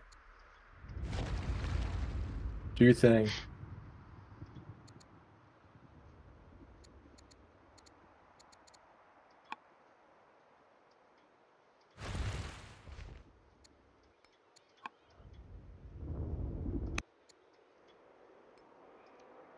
Frugal's a nice pickup. Yeah. I like taking that. But getting your they opted to take the wisdom, so now we're not draining wisdom. He's severely ill though. Yeah. Well, probably for the best. But that's a really nice heir. 23-year-old zealot with Pathfinder and Humble.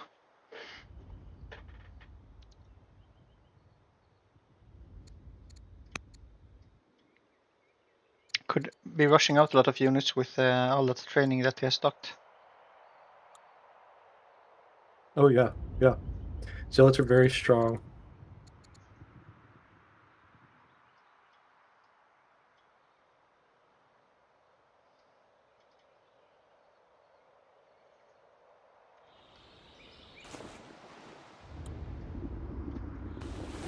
Trireme's moving in.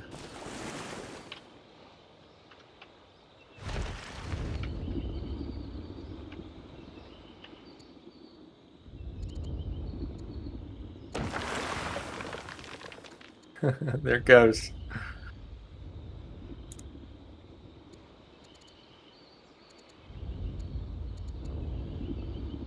Pretty annoying, but I think Boldus should be fine. Would be fun if you put his scientist on that trireme. Tactician. True.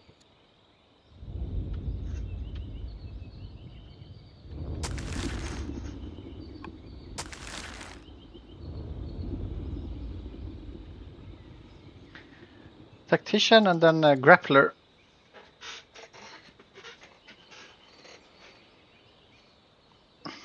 Does Grappler work for counterattacks? No, but I think you can like position yourself quite nice and maybe you can prevent being flanked. Let's see.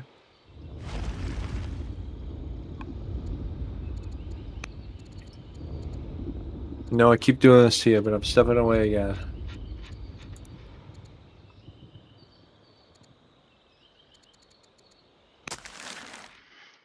Looks like he's mainly shopping with this disciple.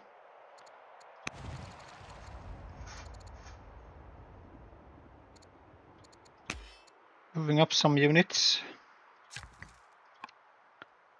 to the front here. Babylon is similar again.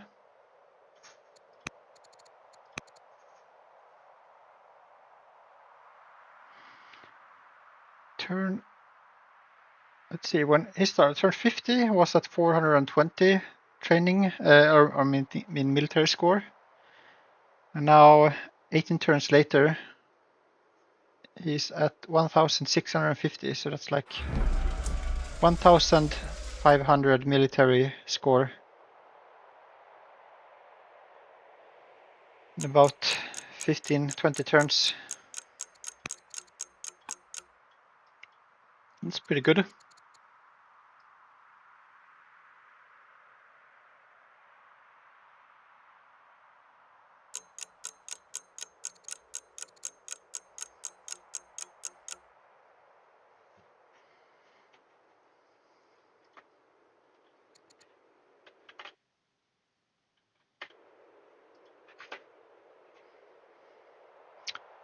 Back to Boldus.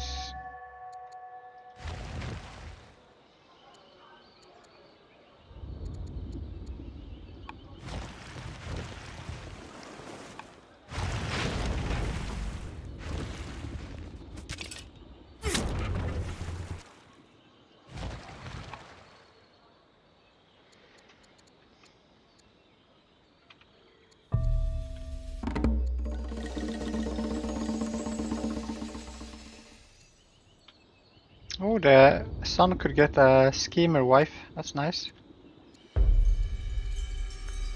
Second in line could become a zealot. Or a judge.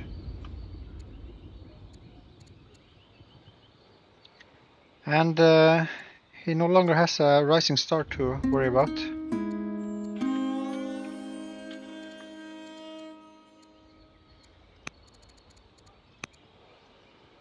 Now Boldus is ahead in orders, 45 orders. That's the power of divine rule and monotheism.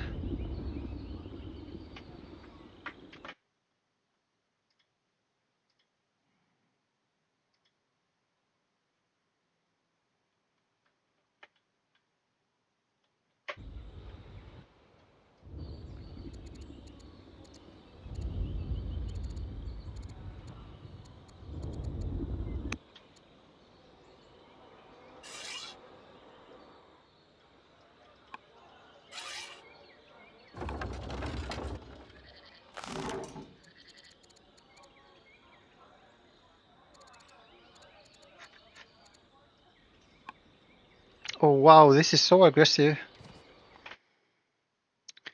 He's moving an onager up ahead in the north.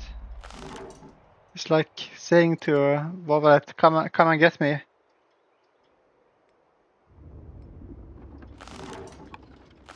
He really wants to like trigger a response from Vova7let.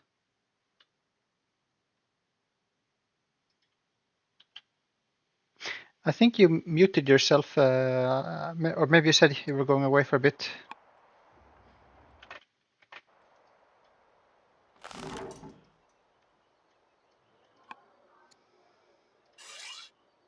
Yeah, this Sumerian archer is really strong with Highlander and Eagle Eye.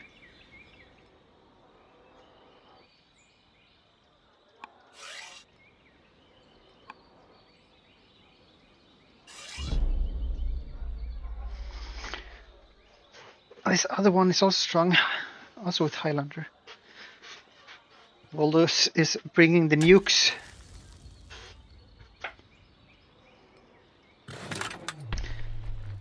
There are some elephants for Vova7let, so you could maybe punish some of these onagers. The question is if it would be worth it or how much he will lose. But yeah, he needs to respond to this somehow.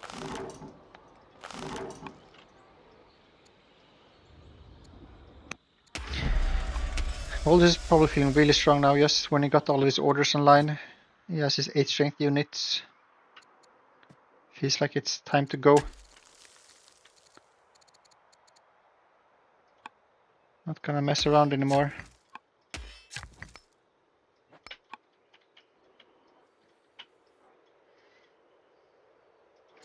And he is taking forestry over coinage doctrine or hydraulics.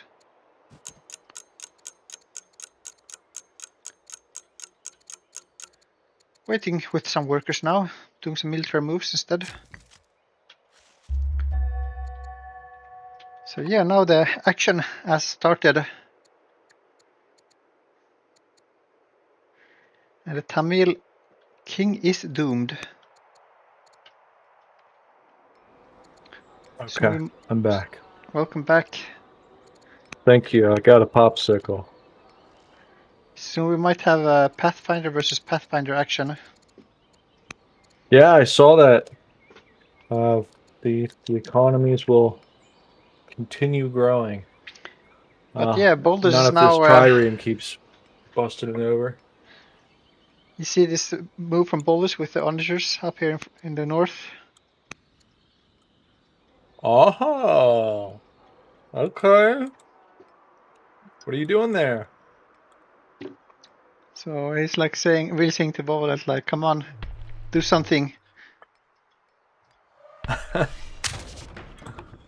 Okay.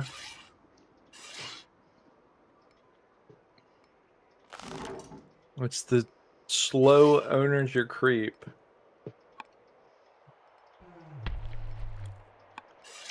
But yeah, he could just attack with one archer and then move in with like javelin elephant, or I guess the war elephant.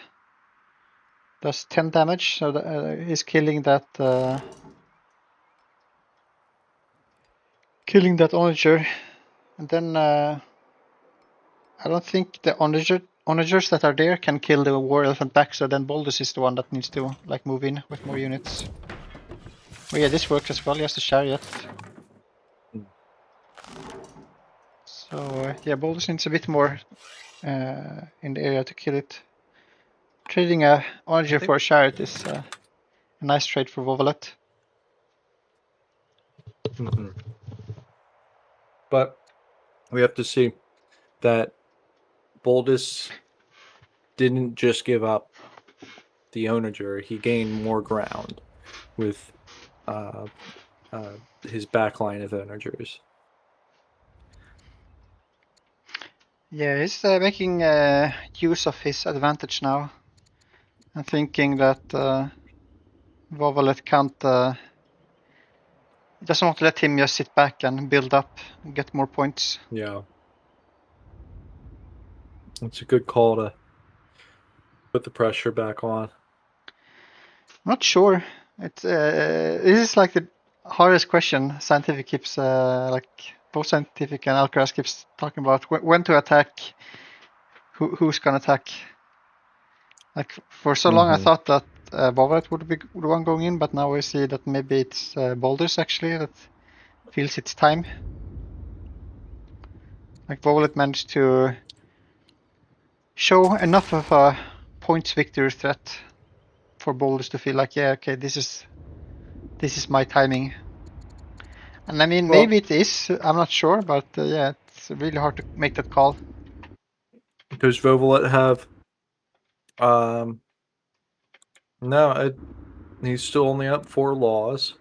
So this is Boldus is at a tempo advantage regarding their unique unit. Yeah.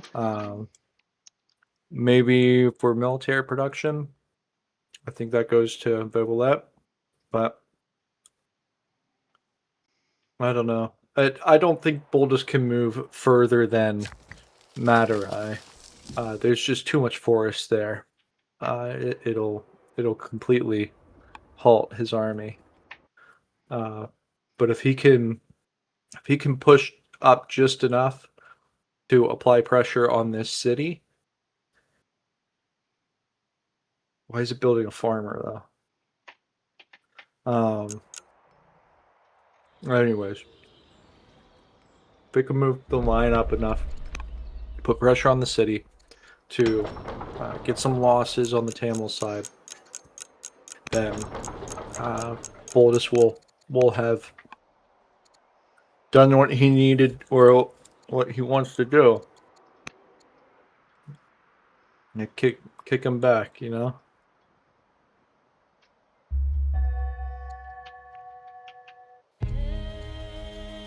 Yeah, we'll see. But Boldus did chase that trireme away.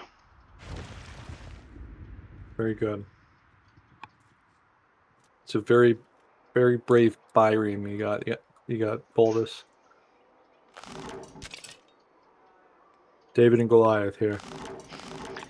I left the stove on. I'm getting up for like 30 seconds. All right. So I wonder if the trades will continue now. If Boldus is gonna send in a spear to kill this the chariot.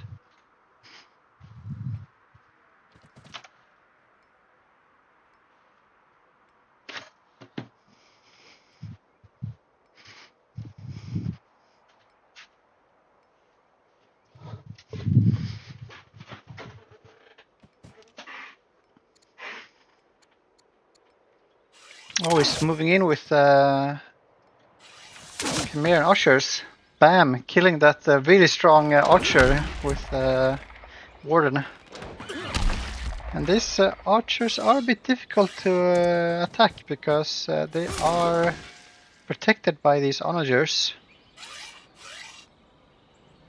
And they're both Highlanders, so yeah. What you gonna do, Vova7let? Is Boldus asking. Really posturing strongly here. And you could also bring some forward workers here, get some few more roads up if you want to. Try to grab even more land. Put up a hamlet maybe on this tile with the commander. I think I would like that. Would be a 5-turn hamlet. Another onager. Okay, so yeah. He's got to move some troops in front of these onagers, or else they'll just get panicked out. I'm not sure if he cares so much about that, but I would be more worried about them being routed, like one chariot coming in and doing a lot of damage. He has three of them in a row. So yeah, like put one of your spares. Like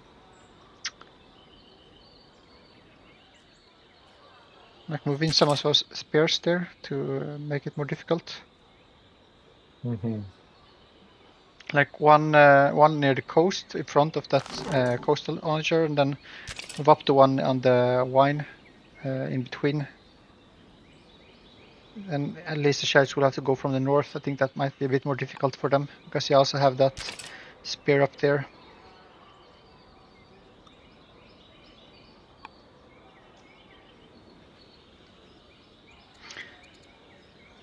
But yeah, Boldus is not using enough of his workers now. He's just moving military units. I'm back now to Vova7let, just finished Phalanx. Has a newly built chariot in banking, but I think the action will be on all of these units here in the front. We have 6 events though. Let's take a look at those. Oh wow. Alright, so the cell just came into play. That could help with extra fatigue on all of the units. And you could get the free theology as well, veneration. 140 science. Gonna be great for battle line. Yeah. Battle line is also nice against these Samarian archers, like training cost wise, you might be able to trade somewhat decently. Even though 1 versus 1, they are not so good.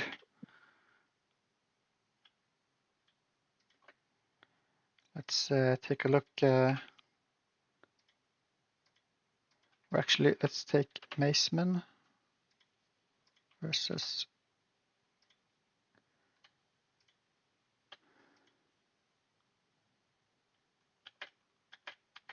Yeah, it's not the best.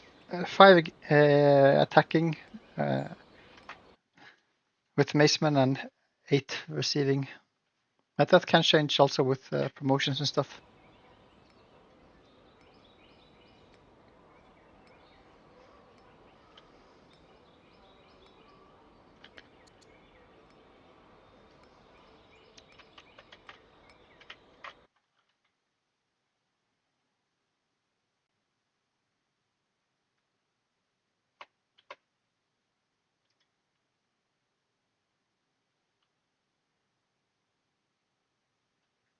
I'd like to see a tactical worker start chopping down this forest in the no man's land here. I don't know if it's a good play. I'd like to see that.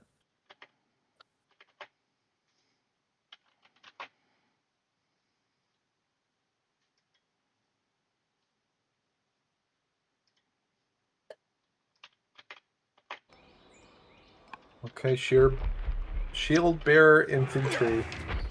Here we go. Panic. Bonus. Yeah. Pushing it down from the hill. That's a nice starting move.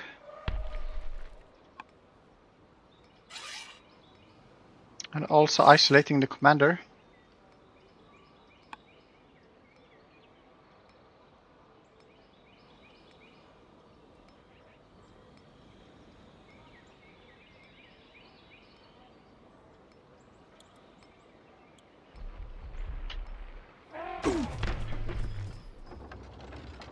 Panics that onager and doing some splash damage to both the Chimerians.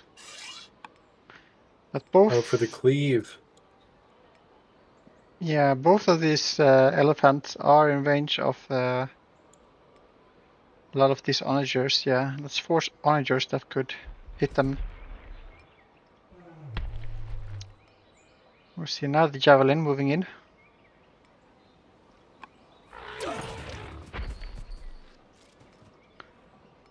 Maybe setting up a route through that Axeman. Oh, yeah.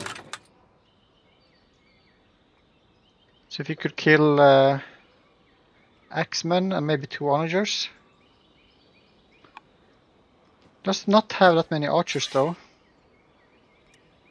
Don't know if we'll have the orders.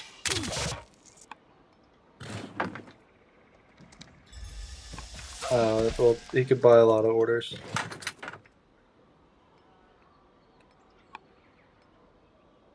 Even if they kill the onager here, the spearmen will lock the chariot down and they won't be able to route again. Isn't that right? No, you can route.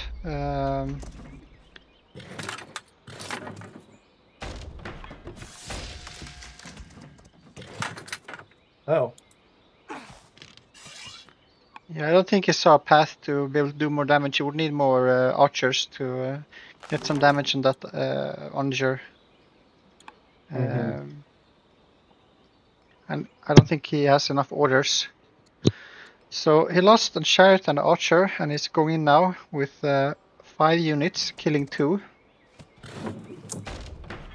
Going with 6 units. We're going to see some orders bought for sure. Can't leave that onager there. 2, 3, 4.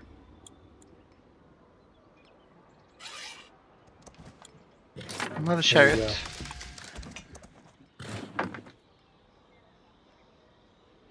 And we still have some more orders to buy.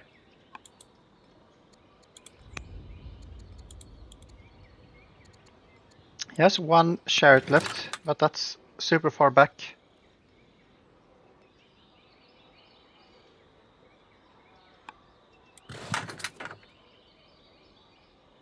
So the battle has started. This is what we've been waiting for. Yeah. Bloodshed. Boldus, you made it happen. So whatever comes out of this, it's on you.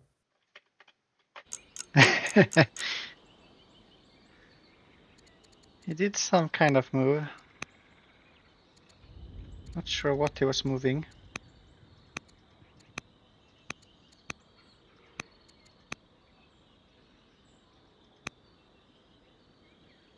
Buying a I'm lot of excited to see orders. the rebound. Oh yeah.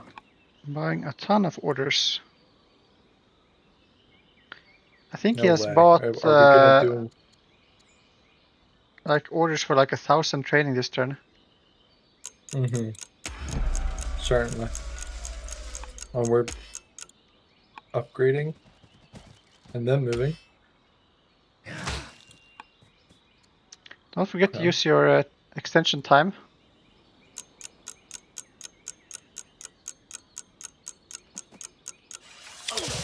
Maybe he doesn't feel he That's needs all he to. needed. A good turn. Yeah, Let's see. he killed 4, but that's kind of like 8 units in the area now. Under threat from Boldus as counter. And Yeah. he has 3 onagers set up.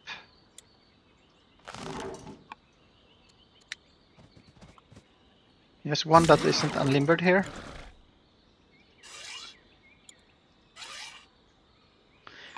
Might be able to kill that Zealot chariot with some splash damage if he can just bring it down to 1 HP.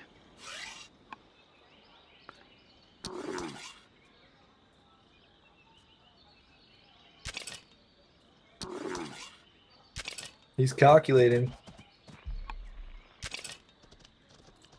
Good positioning for the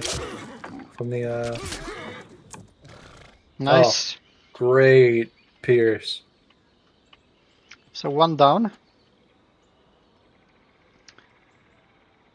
And he has that spearman now in the front, so it's kind of inviting the axeman from Vova7let, which he has a lot of. Mm-hmm. These spears are quite valuable for Boldus. And he's going for spoked wheel. Tech-wise, he just finished forestry. I'm gonna see if he starts any lumber mills. I don't think he will care about that right now. He didn't have much of a choice. He had drama, the spoked wheel, and cartography. So the 2 chariots in the south are killed, and he is moving now on the javelin elephant with Highlander and Fierce.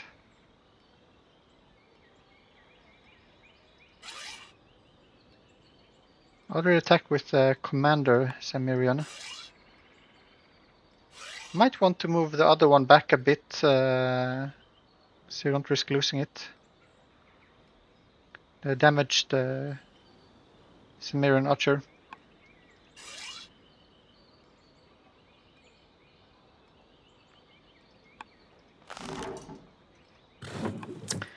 Does he What are you have thinking? more spears? I don't think so. He has 1 further back and has 1 in the north. Alright, so he's killed Javelin there with 1 Samirian and 1 more onager hit. So 3 dead in the counterattack after losing 4. 23 orders left, so yeah, I think he can kill even more stuff if he wants to. There's 4 more units here, kind of on the table. Should be able to take both of these chariots down, I feel.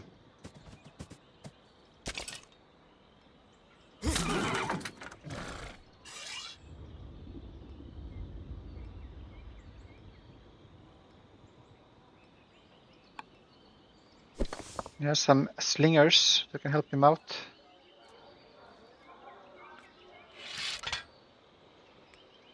And he has does actually have 1 chariot that he could route with. Alright. 4 kills. And that's like all of the mounted units in the Tamil. 5 kills.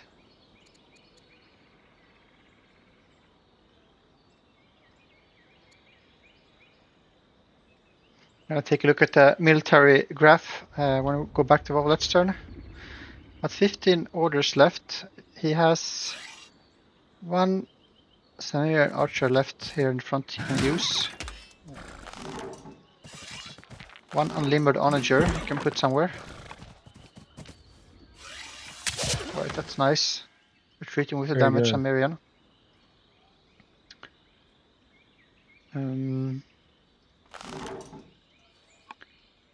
Could also start a few lumber mills. I would probably move this spear to the front.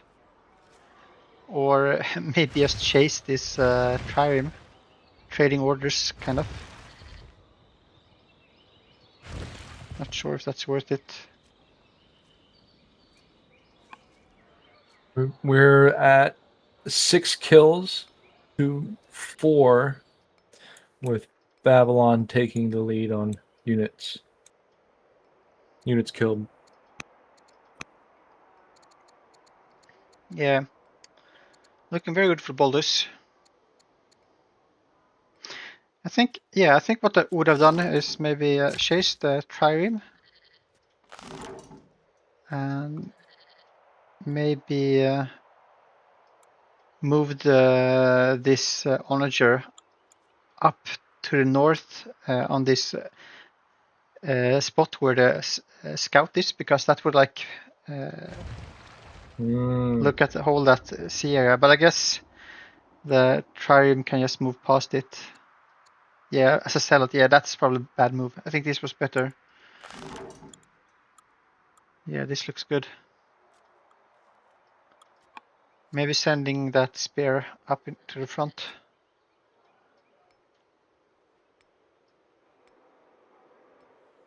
Or moving this chariot just over the water, so it's a bit closer to the action.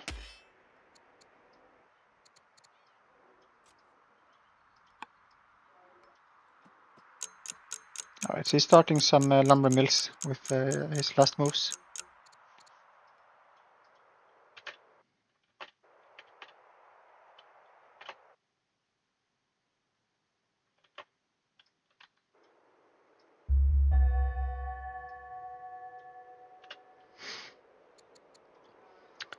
Okay, back to Vova7let. He could get the mysterious sword. Oh man. That's nice. And not so great events for ambition. Don't want to piss off the traders right now.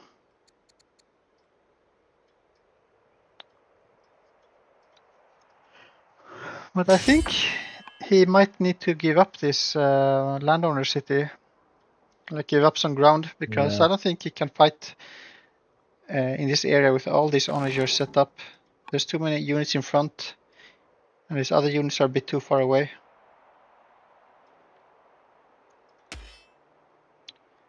It's going to be a big loss with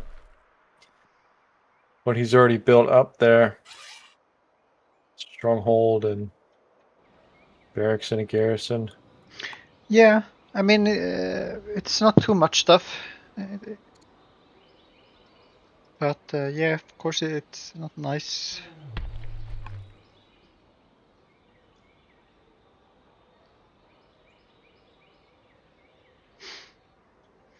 But I don't see how he can like continue flinging in units like this. It's too strong. Like he's doing 2 or 3 damage to these Samarian archers with an axeman.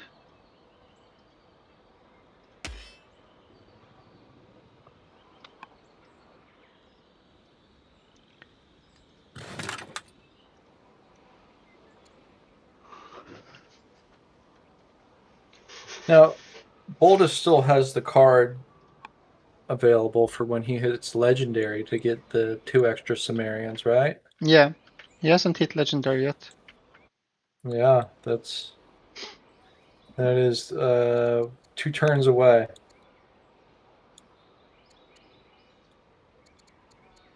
So it's going to be looking even more dire.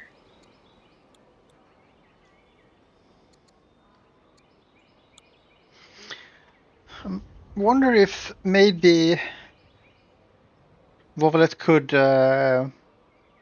move into the Shola supremacy and get that extra 20% strength within your territory and try to fight and defend with that.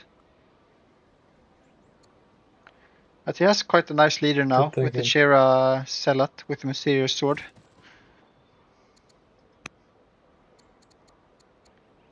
And just needs a few turns to upgrade into the Sword of the Gods. Yeah. Question is if there's any nice. Maybe if you got this tracker hero in the artisans, Mina Van the tracker, could be something nice to switch into, but it's looking quite rough.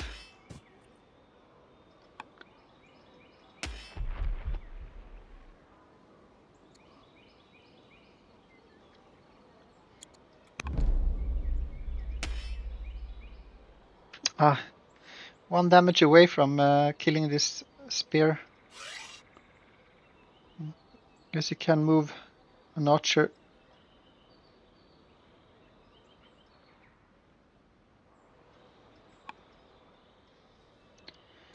Taking a look at the military score. Yeah, that's a large drop for the Tamil. They're now almost even. He's ahead about 100 military score.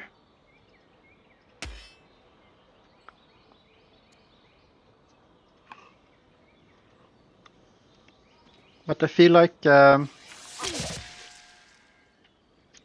with Boldus having the stronger units, that military score, I would say it's they're equal.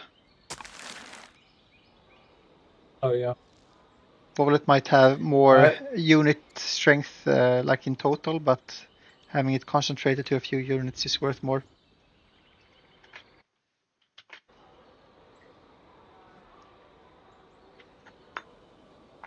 Hindsight is 20/20, but maybe it was worth giving up this site and then applying pressure on Sipar.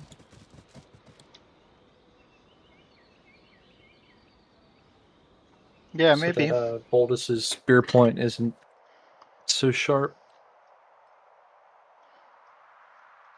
It's like a larger area from where he could attack into Sipar, but there's this small lake that is quite annoying to break through. Constantum says, "I dislike what I see.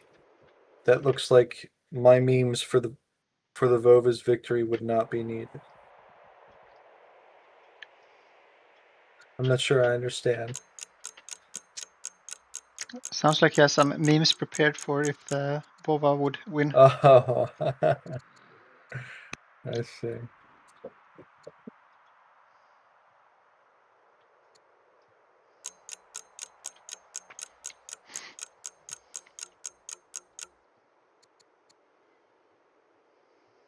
I don't know. I think we got a good meme from this if Boldus wins. We get the Boldus boost. Yeah. Gotta remember to take the Boldus boost.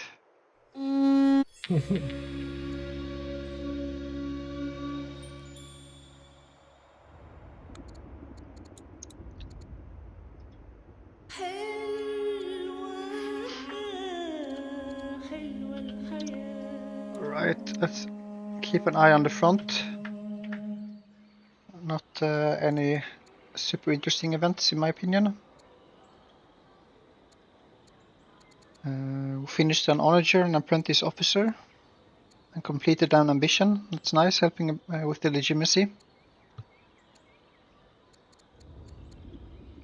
I don't like these ambitions.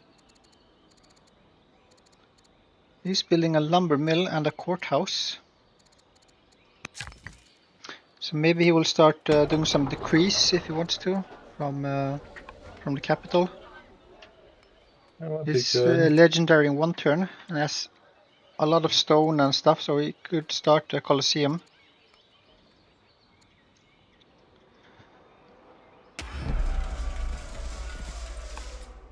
Oh, we're continuing. Fierce leader with a friendly family attacking into an upset family. With combat promotion is enough to change the math into this Axeman doing 8 damage against this Axeman or Archer. That is very, very strong. A 15% differential just from family opinion.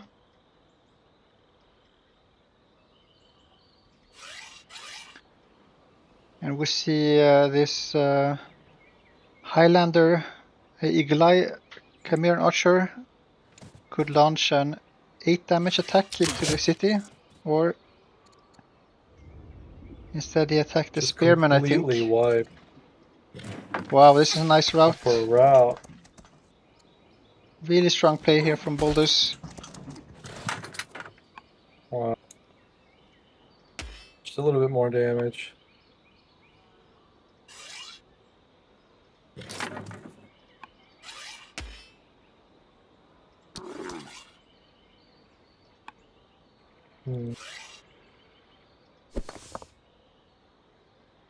How's he gonna get it though?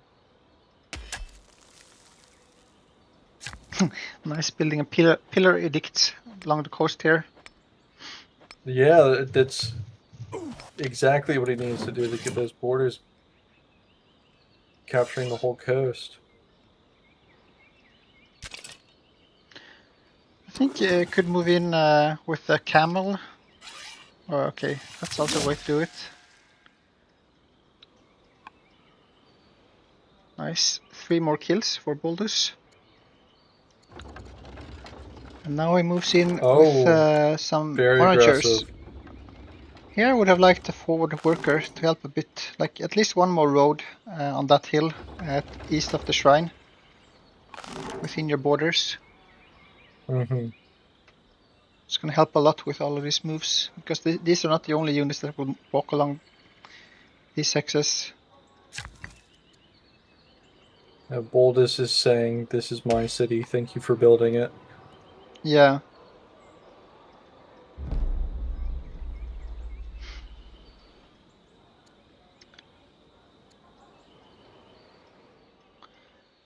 We did see Vova assigning him the leader as a general on a new chariot, so he might get the sword next turn. You can see if he can set up a nice route. Boldus has quite nice vision though of over Vova's army here with the scout on the hill.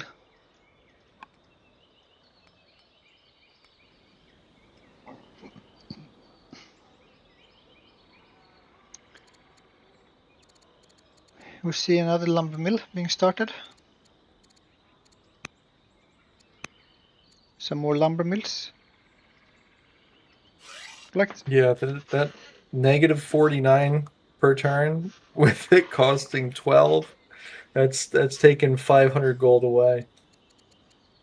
Yeah, that's expensive. Very. Hopefully he'll be able to get maybe a mill up to multiply these gains. And some more pillar edicts as well started. And now we're back to Vova7let. Lost 3 units.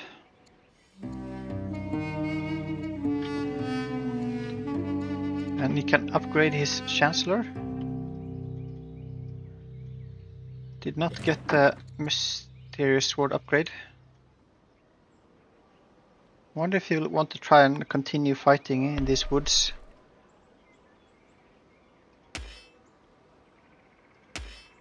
Maybe trying If to anywhere, it would need to be in those woods. That's the only place he has any sort of defensive advantage. He has a ton of Axemen, but he doesn't have any Spearman, he has finished Phalanx.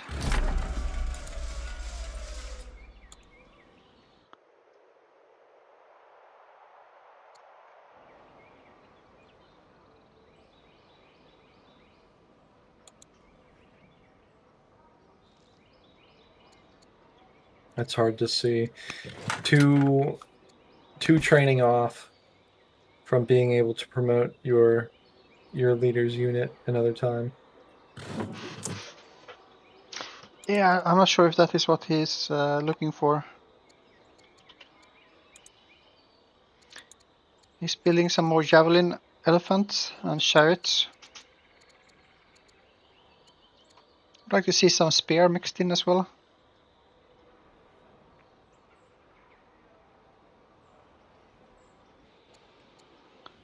Guess Boldus is not building more chariots though. I don't think he finished Spoked Wheel yet.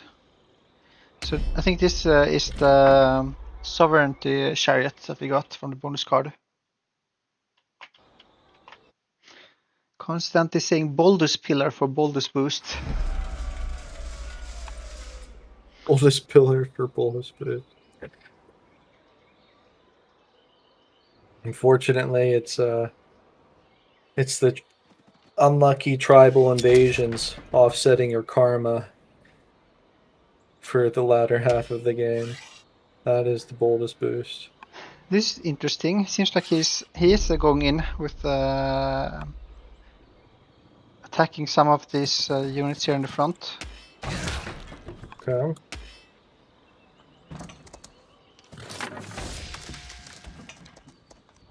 I mean, it works.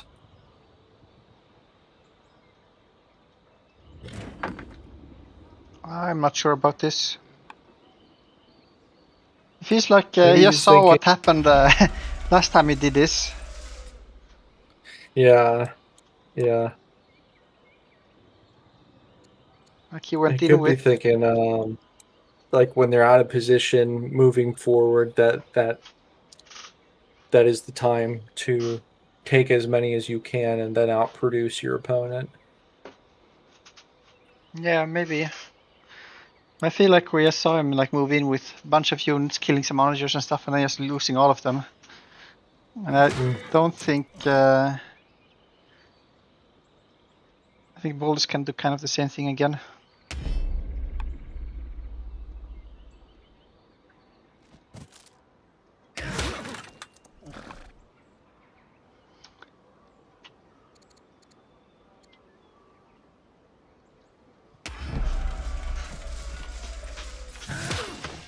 Alright, kill the chariot at least.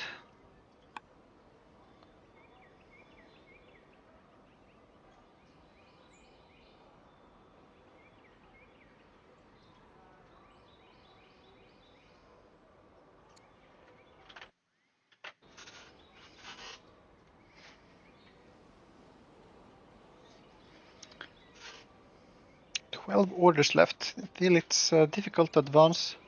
He has a lot of his army back at this lake.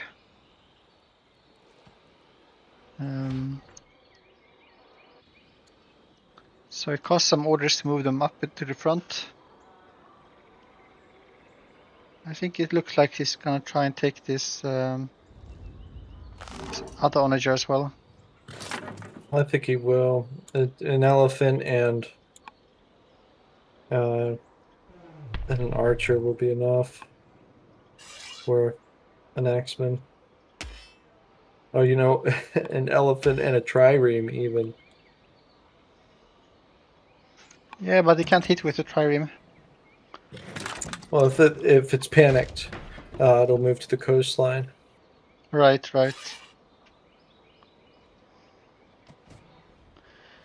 No, he's almost out of training. Had to force march that chariot. And he can't. He's lacking one order. Oh no. Just one off.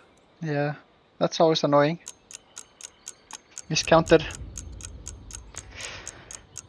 Oof. Oh, that's gonna hurt.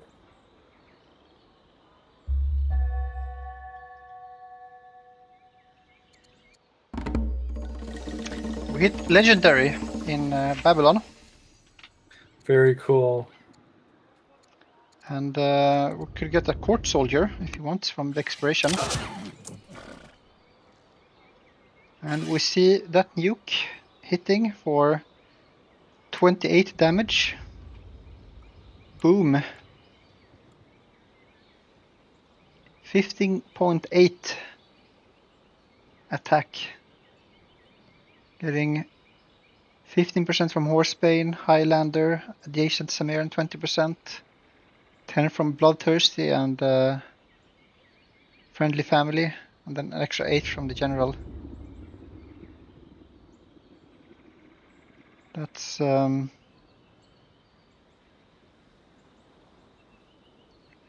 pretty bold, leaving the queen in the middle of all those units with the mysterious sword. Like, if your queen dies here with that sword, I think your chances of getting an edge here, get it, sword edge, they go down tremendously. Better hope he's lucky and the queen survives. doesn't seem like he got any event from that. The Tamil Queen is just unavailable and stressed, but otherwise fine. Okay, that's good. But yeah, killed 2 chariots, lost 1 chariot and 1 X-Men. He's gonna lose more units now. What's he gonna do with the onager here? Some very expensive trades. It looks like Boldus is lacking the money to start the Colosseum this turn. He will have to wait 1 turn, I think, unless he sells a lot of iron and food.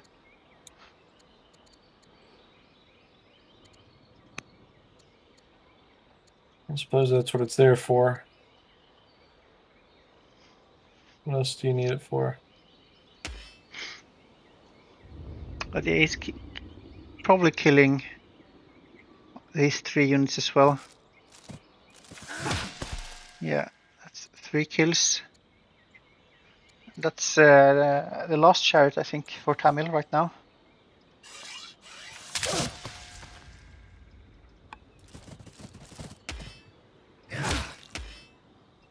Wow. Oh, the slinger! Let's go! Boom. Still viable. Now maybe he turns on some of these X-Men in the south. He still has 2 axes he could move in for 14 damage. Oh, he's backing away. Or no, he's moving forward, I think.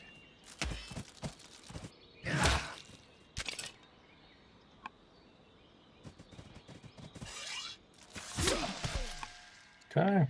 6 kills for 2 lost units. It's looking pretty grim. Just finished Spoked Wheel. He's not starting any chariots, but he will have 5 more units coming out next turn. A Spearman coming out in 2 turns. None of them were rushed, I believe. Yeah, it's just all lined up. So really strong power increase. Could go for hydraulics, land consolidation, or a free archer. I don't think there were that many land consolidation resources. Yes, you're cycling for the free archers.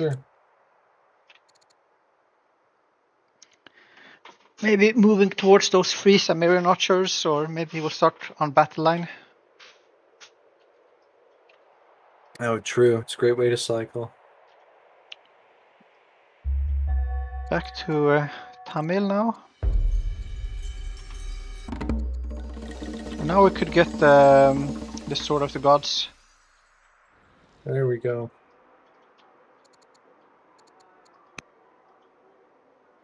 Just has one lonely javelin elephant as mounted unit in all of his empire. But he will be joined by 2 javelin elephants and a chariot next turn.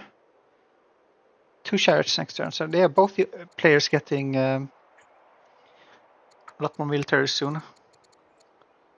But yeah, this is a big drop. It went from 1,650 military to 1,080, so that's like 600 military lost in 3 turns. That is brutal. That is brutal. Meanwhile, Boldus is slowly increasing his borders, building these pillar edicts and hamlets and stuff. The aggressive pillar edict. That's Shrines. Great. You don't need colonies when you can just build urban buildings.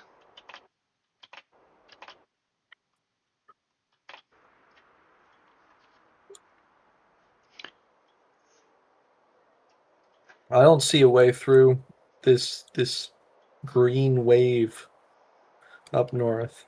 If that just keeps traveling through, it's over. That was excellent timing from Boldus, moving in with his 8 strength units.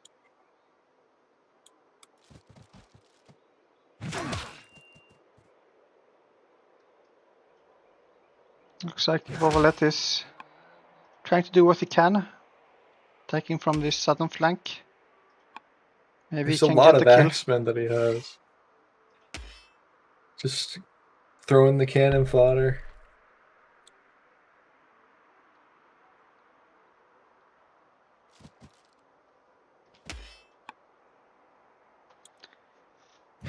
Not really sure what he's trying to accomplish here. Delaying Boldus, but it feels like very expensive delaying. He's not killing any units. Just sending in units to the slaughter.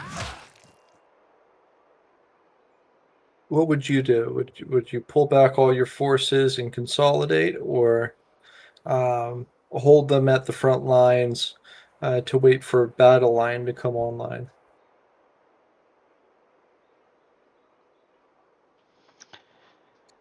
I don't know. I think you think you want to try and fish for some good trade somehow, like see if your opponent overextends.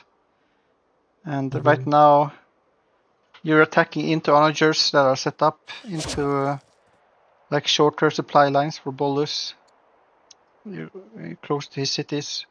You have to move your units over difficult terrain. So it's costing a lot of orders to try to attack into this position. So I don't really see a way for like how does Vova7let come back from this, unless Boldus I think needs to do some mistakes. Vova7let needs to get some kind of 8 strength unit, delay the game a bit, but yeah, I don't know. It's not helping to take these trades, I think.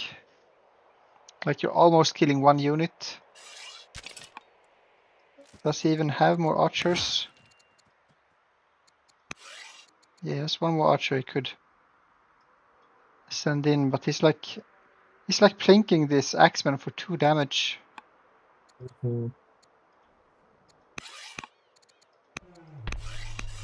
Yeah, he's not getting any kills. And I feel like he's just lining all of his units up to get killed next turn. I guess the chariot died at least from Boldus, so he can get routed, but I think he needs it.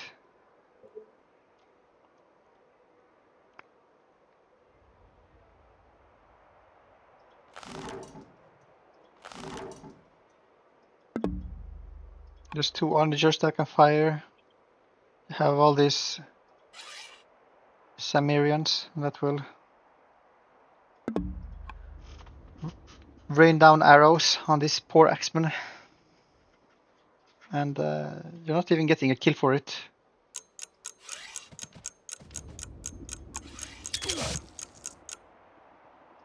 Boldus could just retreat and heal up with these damaged units.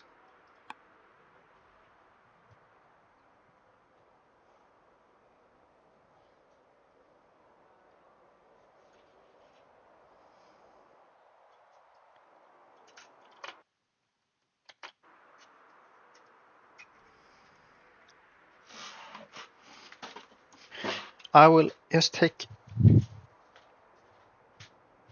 half a minute to get something to drink.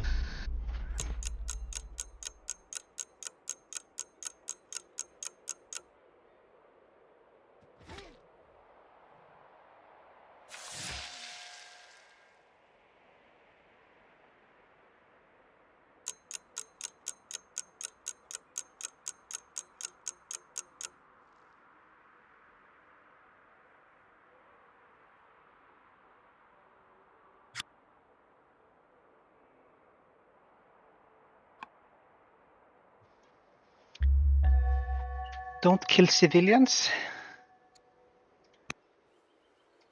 Oh, he went in the south and killed a worker. That was very mean from Mr. Vova.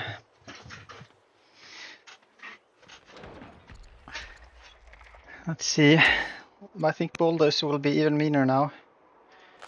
Attacked with one onager. And we'll see how much. Yeah, we'll see the nuke flying down.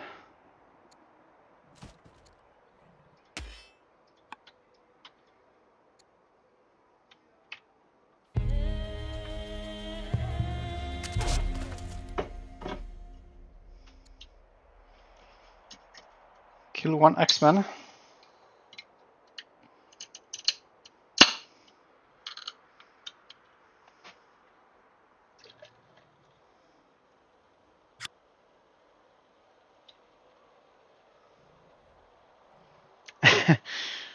Yeah. Nice usage of cleave there, killing that 1 HP X-Men, damaging the other one. Yeah, but Boldus's cleaves have been very, very clean this game. Yeah, he's making excellent use of cleave, pierce, and splash to finish off like weak damage units. A show of mastery over the combat mechanics. Very cool.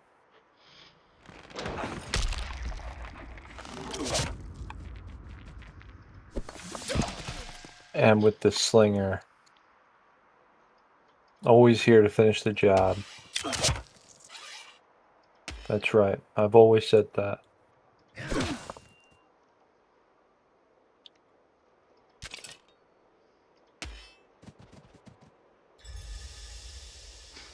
He sacrificed this poor Axeman that was Son of Control locked. Just made a big attack with it.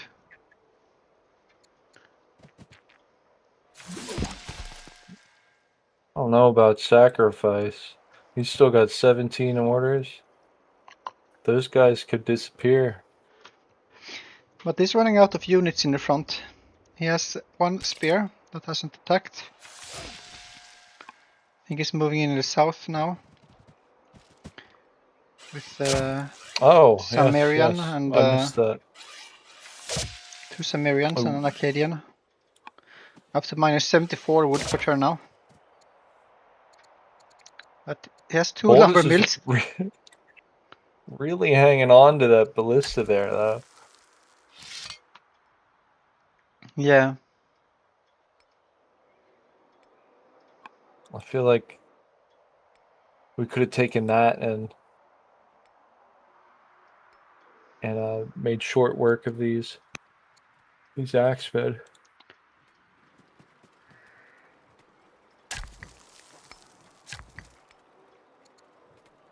Not starting the Colosseum this turn. He could sell. Yeah, I think maybe he's going for it now. Yeah. Very nice. We're about to see a Boldus boost. No, he bought something else.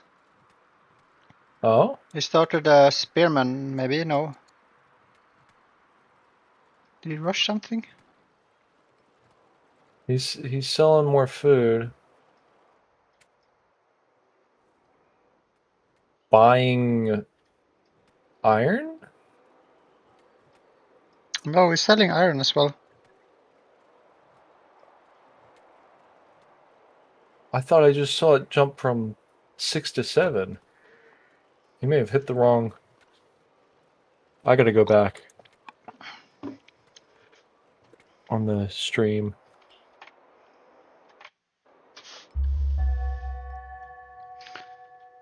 Alright, back to Vova7let.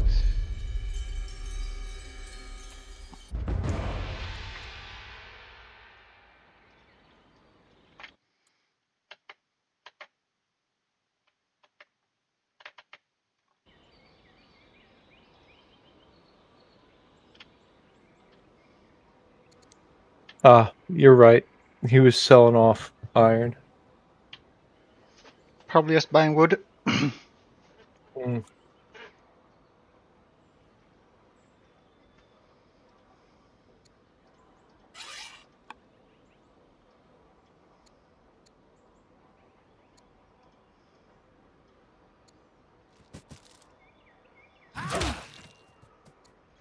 Send in more axemen. Now Babylon is stronger. Yeah, Vova7let has lost more than half of his army, while Babylon is almost at the same level of strength as when they started fighting. I don't know why we're still fighting. Yeah, me neither.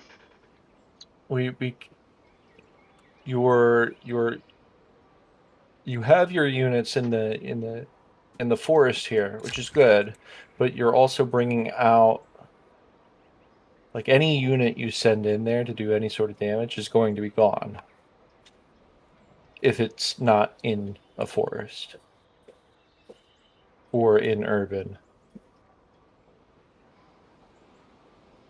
It's looking really grim. Yeah. I think, like, 3 turns, Boldus doesn't know that you have battle line coming up. So you can give up that city and have Boldus, like, gather his forces, but then you could have taken and upgraded all your axemen.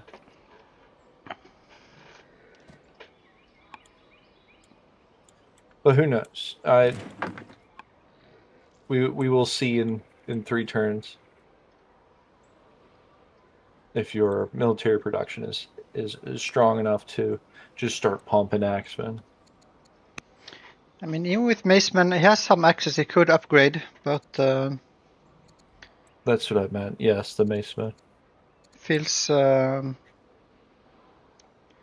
it might be too little too late. No, no. This poor elephant.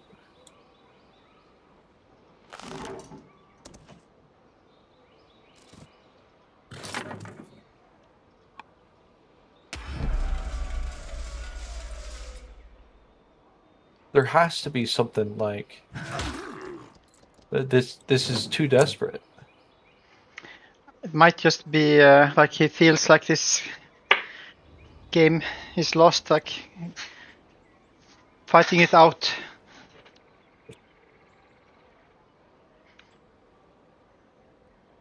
Feels too reckless, I agree.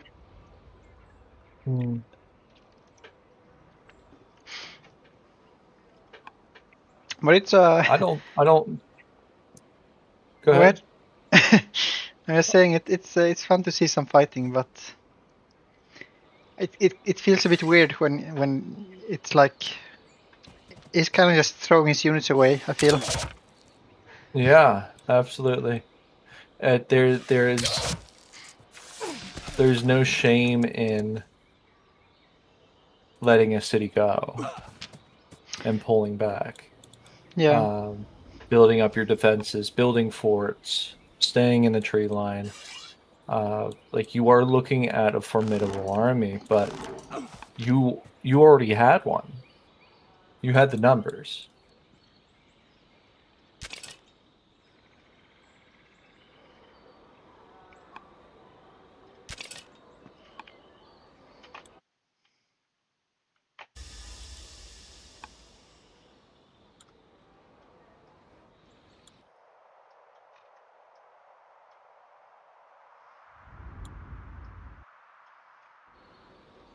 But yeah, I think that's it from Tamil. Got 4 kills.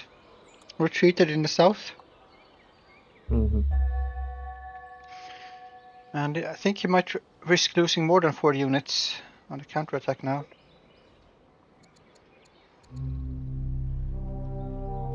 We have a schemer on the throne. And the sages are upset. Oh, and can get warlike on Hypatia in the strong traders city of Dur Kurigaltsu. Sorry, what was that? The governor in the northeastern trader city that's strong, he could get warlike on her, so that's 10 extra training per turn. I was just trying to get you to say that again.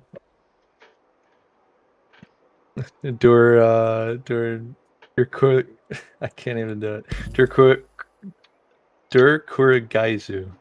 Gaozu. And we see Boldus going for that bonus card of the free Samaritan archers. Yeah. I think he assigned some council members.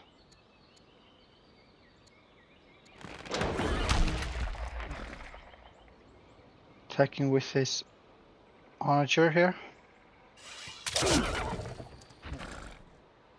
His families are quite happy. Hunters are like, yep, we're killing. We are joyful for all the deaths that you have given us.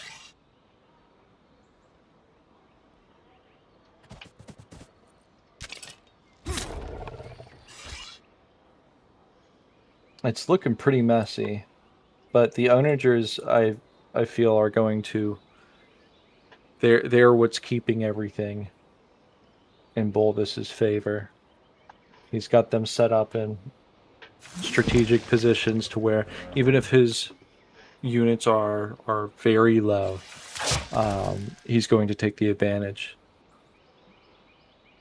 Yeah, and these really strong Highlander Samaritan archers as well.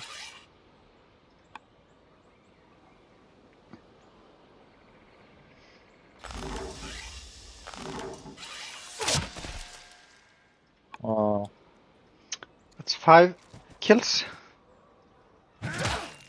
Might be a 6th. I mean, coming in here. Yeah. I mean, it's a good show. We are seeing a bloodbath. And Boldus has caught up now in points, equally on 22 points. You see him finishing in 4 turns. But yeah, I feel that's not the main story right now. The Battle of Madurai. It's just this is an example of not knowing when to let go. If you love someone, you have to let them go. Maybe they'll come back to you someday. Yeah, maybe. But you have to protect yourself first. And those are my wise words for today. Will Boldus start the Colosseum this turn? Now he is just doing decrease in Babylon. And there we go.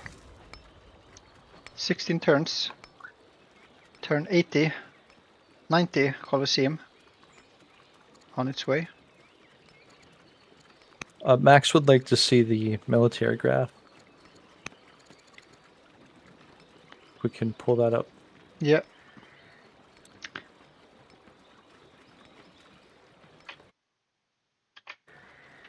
So pretty brutal. From this high of 1,650, and it's halved in 4 turns. Yeah, Boldus is only going up.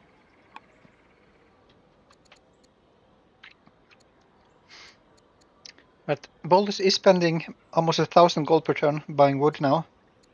I guess it's gone down a little bit now with a few lumber mills finished. No, it's only gone up. We were looking at like 50 before. Now it's negative 62. I think his upkeep is too high. I could be miscounting.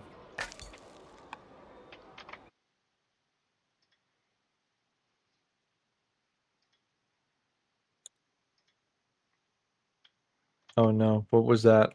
What did we take there? Changed from slavery to freedom. Okay, that's good.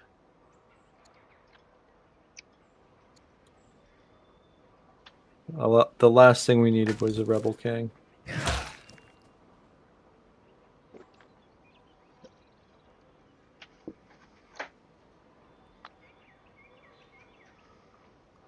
These poor axemen, trained to die on the fields of Madurai. Yeah. If someone would have told them 30 years ago that this would be their purpose, not sure they would have signed up.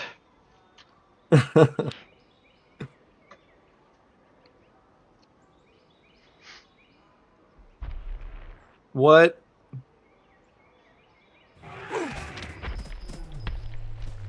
Okay, now what? It's like the production, the military production is just high enough to keep Boldus at that line right there.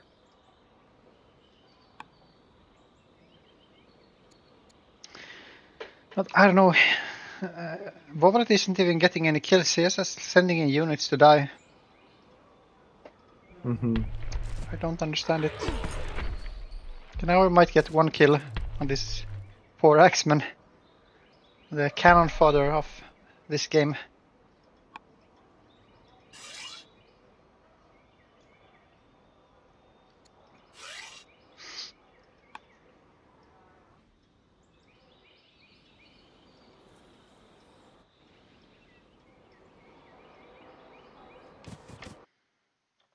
Oh, no.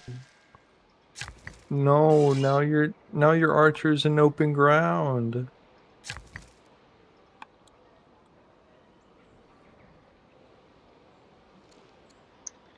Yeah, he's That's continuing. not a forest. That's olives. This will be probably another 3 or 4 turns lost. Units lost, probably 4. Trading 4 units for 1. 5 units.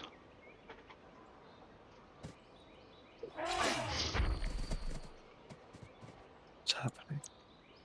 6 units for 2 maybe, if he's gonna send in this archer. Oh no! Stop! Stop! Yeah, it's not looking pretty.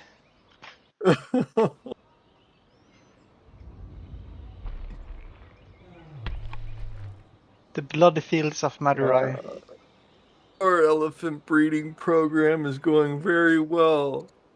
We've paved the roads and their bones.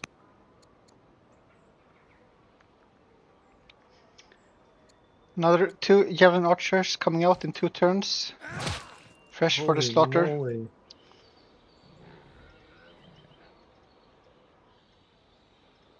But he's running out of units. He has 2 militia and an axeman left to move with. Otherwise, this is kind of what you Force see. march. Okay, 3 units died, and he has 4, 5, 6, 7, 8 units in the field here at risk. I don't think these ones in the forest are being threatened. But I guess Boldus is also, like, locally here, running out a bit of units with full strength. We need to send some of the archers from the south up, and still has this ballista hiding in the wings. Mm-hmm. So I think it's time to send in the ballista and some of the southern forces.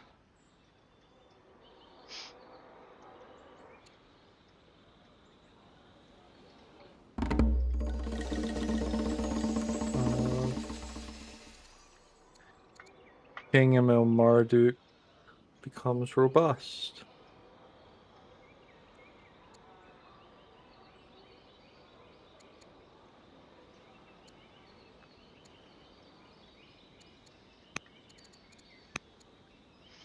They are even now on orders.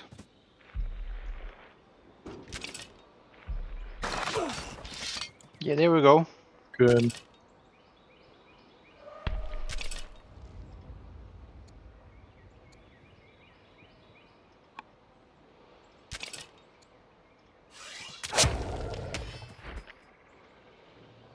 This guy hurts so bad.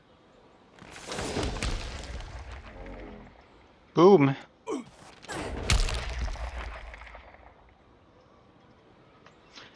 It's so sad. It's like, okay, what can I do?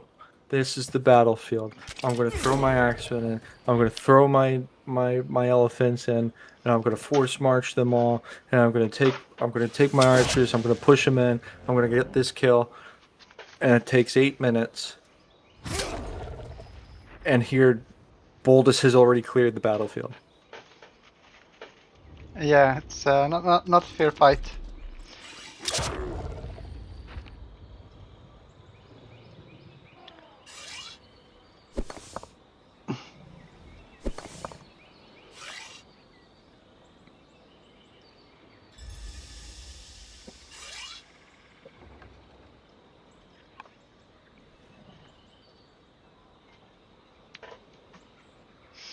And 2 more Cimmerian archers coming out in 3 turns.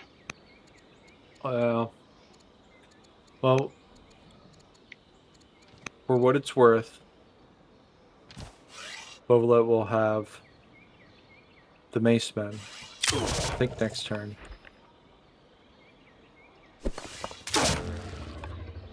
And then I don't know what that's worth.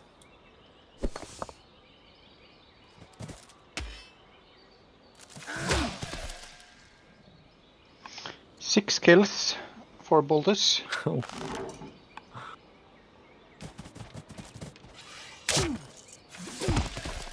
7 kills. And it's the slinger every time! This guy! 8 kills. Oh my goodness. And there's 1 slinger left for that worker if he wants to. Not the worker. Not the worker. Let him be. Don't bring that slinger to kill the... No!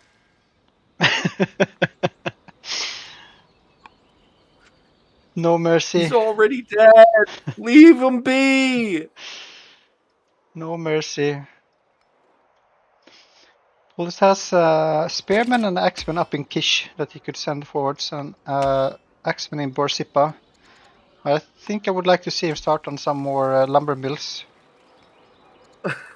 Yeah. That will help. Like, every lumber mill is worth over 100 gold for him. Because they doesn't have to buy that much wood.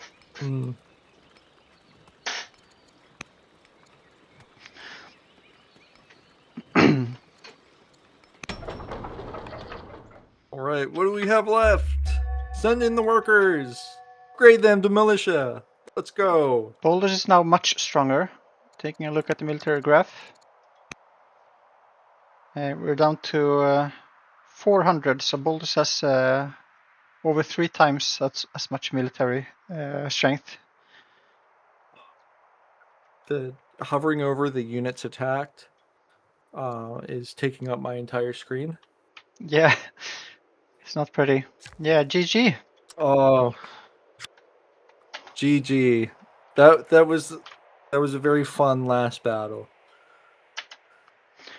Should we hop into the Hanging Gardens for a post-game chat? Absolutely. Let's see what they have to say.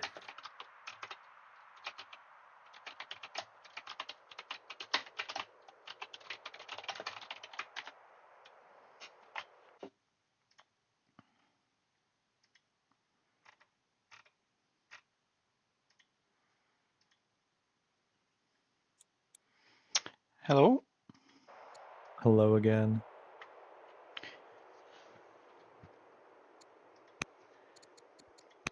Hello, Mr. Boldus. Hello. Congratulations, well played. How are you feeling? Okay, I'm feeling glad. Not gonna lie. I was at my mother's birthday yesterday, and I my thoughts were all between every conversation was just going back to the game. Like, how should I Oh proceed? no! What should I do?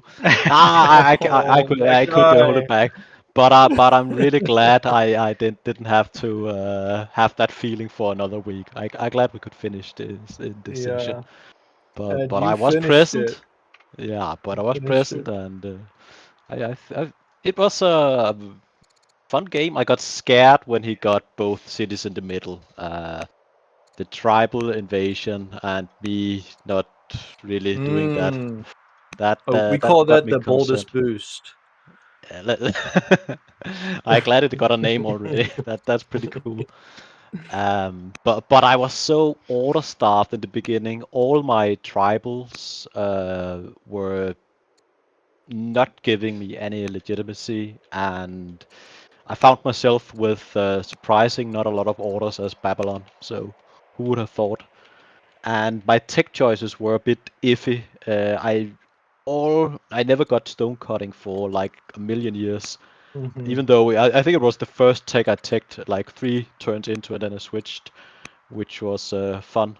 But I even though I had an amazing economy, I didn't have any iron or any wood or any stone for quite a while, so I had to take some time to get my economy going, and I was pretty scared if he would invade me, but the both cities were pretty good, pretty easy to defend with a lot of hills and a lot of yeah. I had a tactician for a very long time. She was very nice, and I kept a civics bank so I could rush out some axemen and then onagers. So I tried to keep around 1,000 civics in case he made an invasion. But I figured he would have issues with orders. He didn't have any laws, and to my knowledge, he would struggle with orders and make an invasion on that hilly terrain. So I felt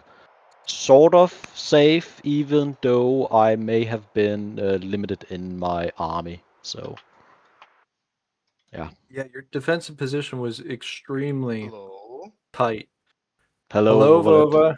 Hello. Well played. Good game, sir. Thanks. Okay. Wow. Nice science. Very, very nice. Thank I you. mean, I'm sure there were some dark magic involved because I've started tactician and two of my like traders and landowners got commander as a family head, and they are not even military families. So yeah, I'm quite sure you Baldus made some tricky magic for that. But I, I, that's I, just su- I summoned all the voodoo demons for this one, and that's what I Yes. needed to beat you, good sir, as you were quite a formidable opponent. I needed all the voodoo I could summon, so my first leader lived for 70 years or something like that, which was amazing. She did a lot to, yeah, keep me safe, unlike my so what first was game. your biggest science income. Was it leader or? I think it was a lot of different things. I was quite lucky in the first harvest event I did on olives turned out to give my science a boost. So that was 100 science from the get go, basically. Olives as Probably far. +1 wisdom, right? Uh, No? no, it's straight up just an event that is Okay. gonna give you science based on the number of cities you have, I think. And I had some cities. Nevertheless, I was off to a good start, but you know, Babylon, sages, decent leaders, and a lot of specialists. I don't think I did anything extraordinary with my science, but What you got as a sage's gift? I got metaphysics, but I wasn't satisfied with that because I wanted military drill, and the only two options I had was either military drill or metaphysics, as I had half teched into both ironworking, stone cutting, and divination. So I wasn't satisfied with my pick. Although it gave me a lot of science, I would have preferred to get military tradition, but I think it worked out because I had a lot of judges and I ended up buying a lot of archives, which gave me a decent science boost. And I had so much money because I had traders and lighthouse, and that was an amazing combo. But I Pathfinder at one yeah, point. but I basically stopped everything I was doing in the beginning to get Lighthouse out, and with zero stone income and zero iron income, it actually is quite expensive to buy the Lighthouse. So I couldn't start building barracks and garrisons and my shrines because I wanted the stone for my wonder. I also was not building units for quite a while due to saving everything for the lighthouse. But yeah, A few Maybe questions I about should try to capitalize, but what were sure. you saying? Sorry. Were you trying to build a lighthouse? Probably I should have tried to capitalize on. As I can see, Boldus had no cute units, no cute garrison, no cute barracks when he was building lighthouse. And at that point, I had like 10, 11 orders, not taking account improvement construction. So I've been thinking, maybe I should go. But at that point, I believe middle towns still wasn't populated. Yeah, so in retrospect, probably I had no window of opportunity to go for you when you had Lighthouse started. No, I was the think plan you all along. founded Mukiri, the southern middle city, on turn 26.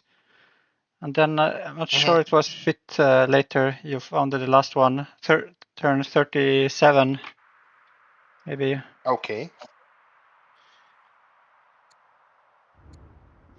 No, And when Lighthouse were started? Lighthouse was completed on turn 36. Was started 10 turns earlier or something like that. Yeah, very So impressive timing for Lighthouse. thank you. But I wanted to ask you, Boldus, around that time with the Lighthouse, you were talking about your economy. You were running like 4 workers around that time. And then like a few turns later, you had you jumped up to 8 workers, and you were ahead on workers from turn 30 out onwards. I think that like really boosted your economy into the later parts of the game. Was that something you were like thinking about? Like you have to really get your workers out as soon as possible and get your improvements, or was it kind of an effect of not having other things to build? I kind of like having uh, as many workers as I have orders for the first 30 turns or so. And eventually I realized, okay, I'm probably not gonna get either of the middle cities.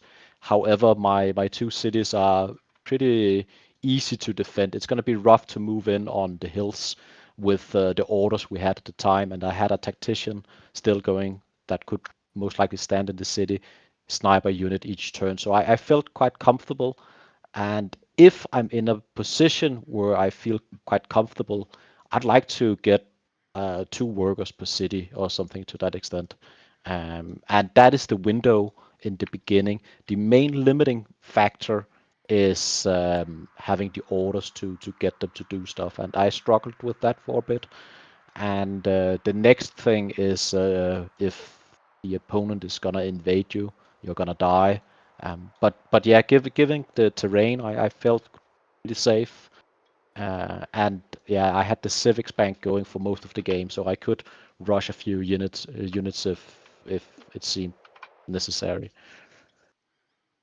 Yeah, makes sense. And Vova7let, towards the end of the last session, and like for most of this session, we were like talking about when will you attack, like how will you do it, because of course you couldn't really see how much Boldus was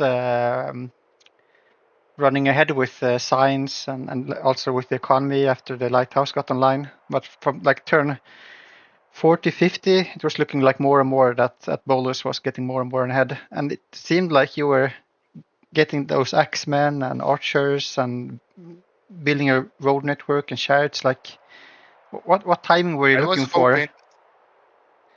I mean, my orders were really crappy, and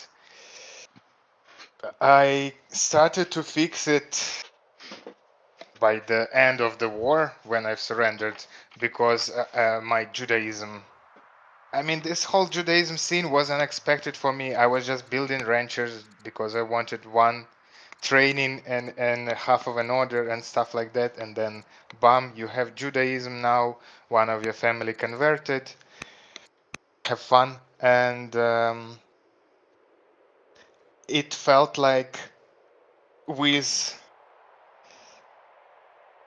that amount of orders, I hoped more to provoke Boldus into building more units, because I was aware I wouldn't be able to use more than a half. And it just feels like, so imagine in our game with you, Aaron, you had Chimerian archers instead of elephants. When fights happen like turn 70, it's 30 plus units. At least I had this many. Probably Baldus had like 20 something, because 8 trained boys compensates for that. But with this number of units, Flash feels like a very, very strong scene. Yeah, I'm thinking about, should I maybe try to do it like 2 front scene, but then I lacked orders. Very tough to do something against Chimerian boys. Even in forest doesn't make sense. It doesn't make a difference, because you just covered by 3 splash hits from Chimerian boys, and you kinda shit. And also, I mean, from time to time I bought orders, and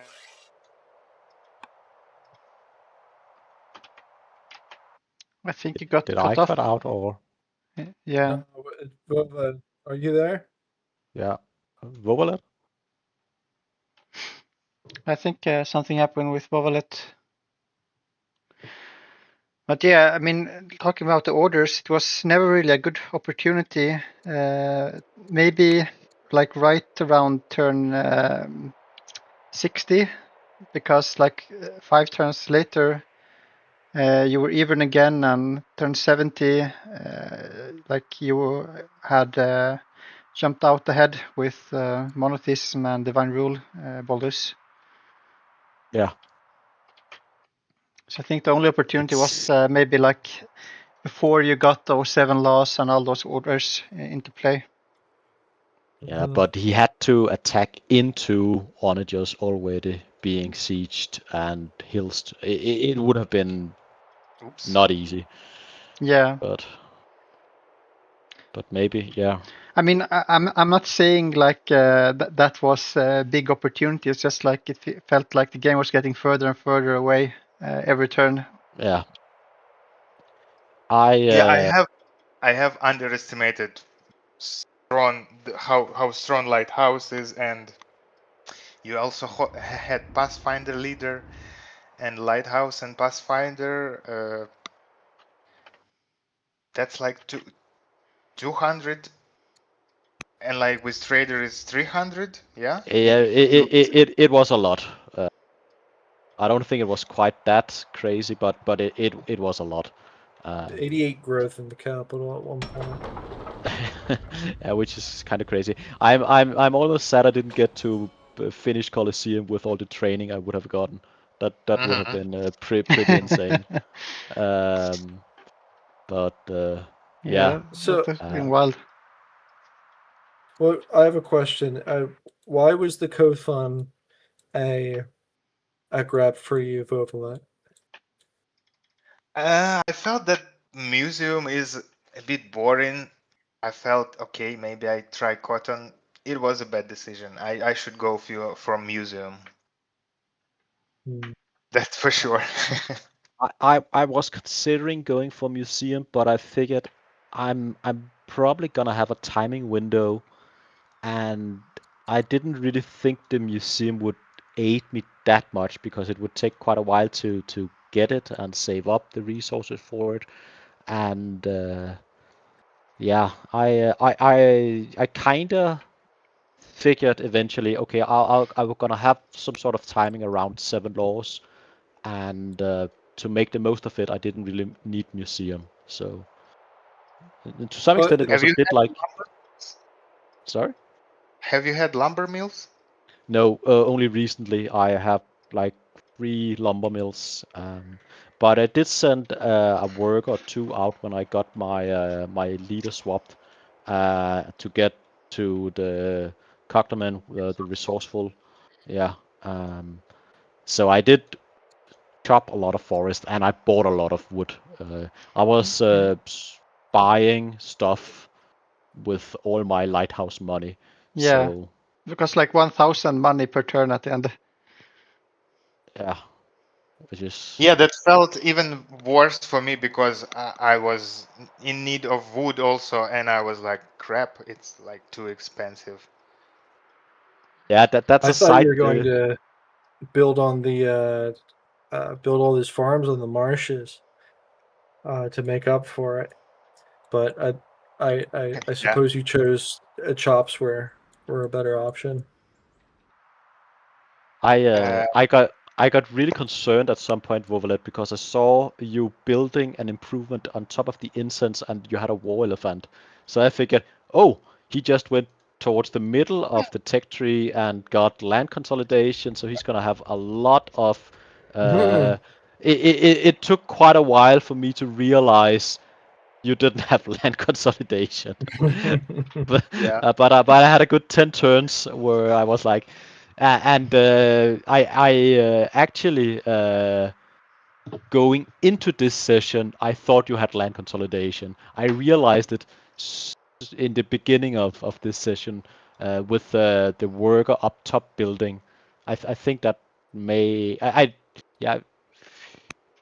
I think I saw you building the incense in last session, and I sort of figured I maybe need to stop it before his sign is going too crazy. And then I took a greater look in the beginning of this session and realized, hold up, that's actually not an issue. He appears to not have land consolidation, but that was my mindset in the very beginning of this session. But I quickly realized that wasn't the case. Nice. Have you had any crazy plays when you get to marry a very high charisma or wisdom courtier and then boost some of your yields this way? I had a tactician that loved me very much in the beginning, and I didn't want to disrupt our sacred marriage. So when I got a marriage proposal from the Numeridian leader, or Thracian leader, I turned him down, and he sent a tribal raid with 5 units towards my city Sipar around turn 25 or so, which that wasn't optimal. It destroyed your momentum. Yeah, but in the long run, I think it maybe was all right, as going to the middle may have caused some issues, as it would have been way more difficult to hold, and I would most likely have committed to trying to defend a city in the front, and I wouldn't have the orders. So I actually think in the long run, for the orders I had, it seemed like a pretty ideal number of cities. Um, to hit this sort of timing, and I had a pretty decent timing window right here with That's something also a bit unexpected for me. I'm expect the attacking part to have for effectively attacking like 1.5 times order, but is onagers and chimerians, you don't have to move even in case you're attacking, so orders yeah. are more effective.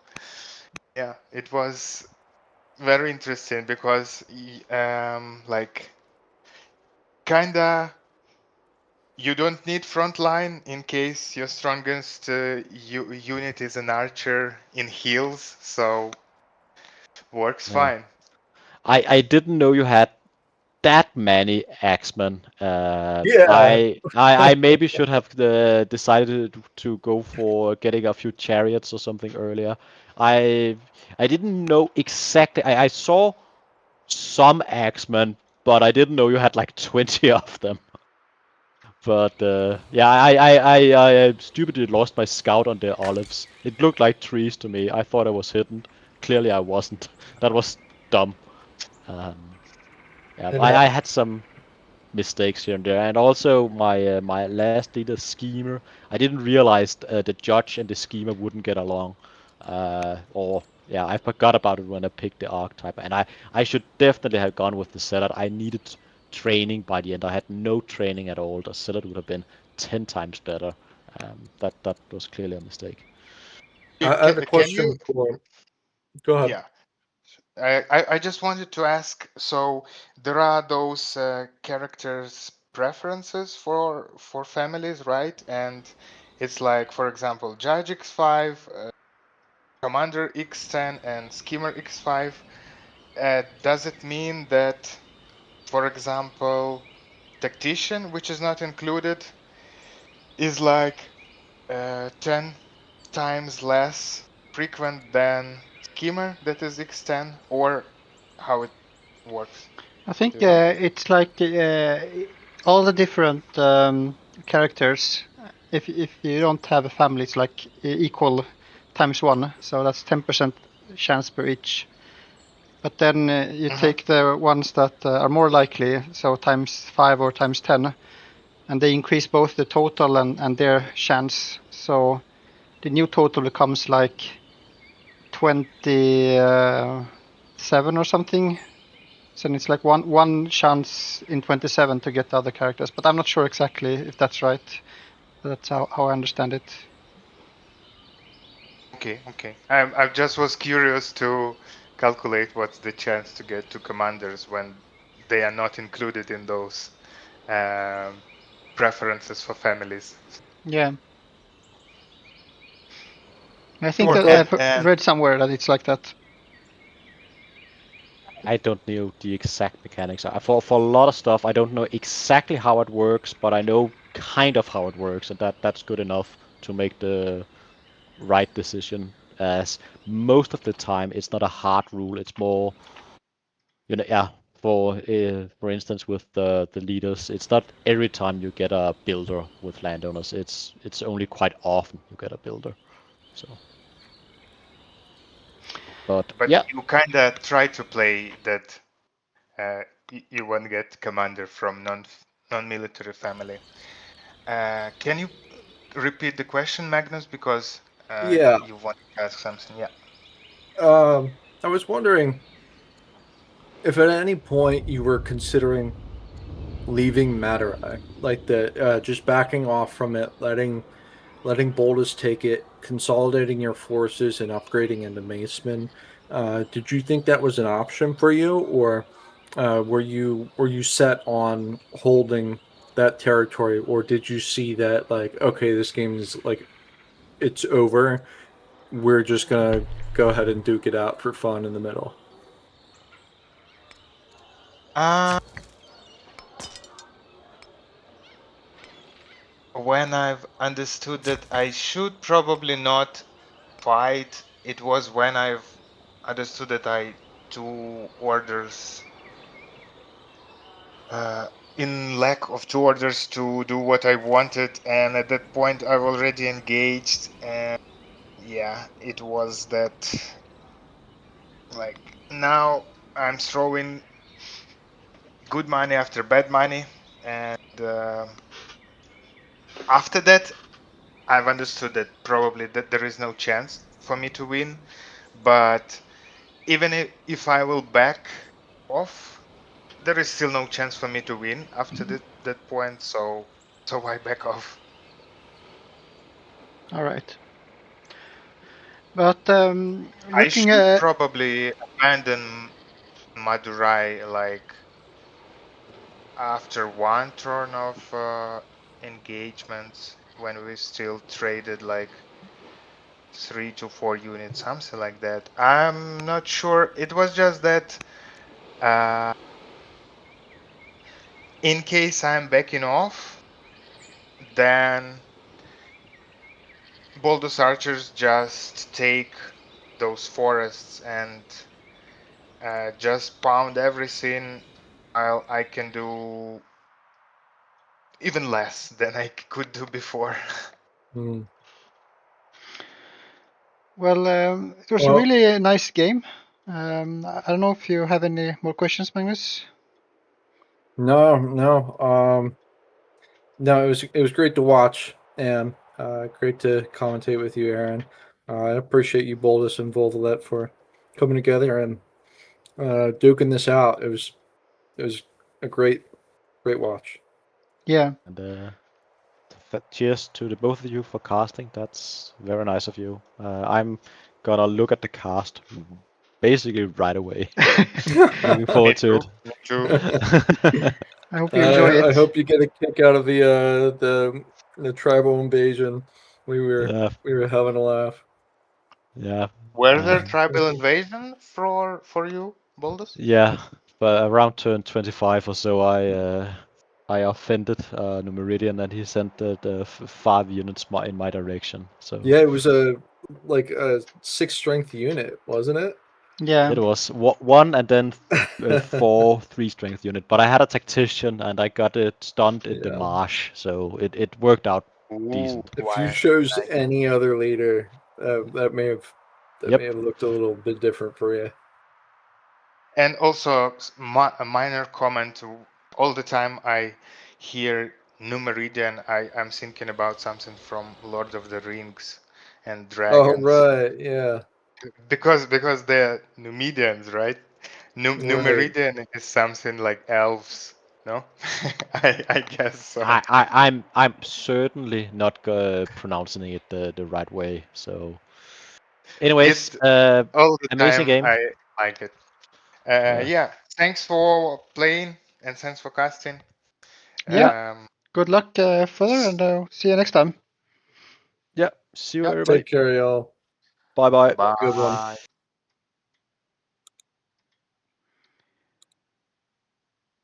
And that's the stream.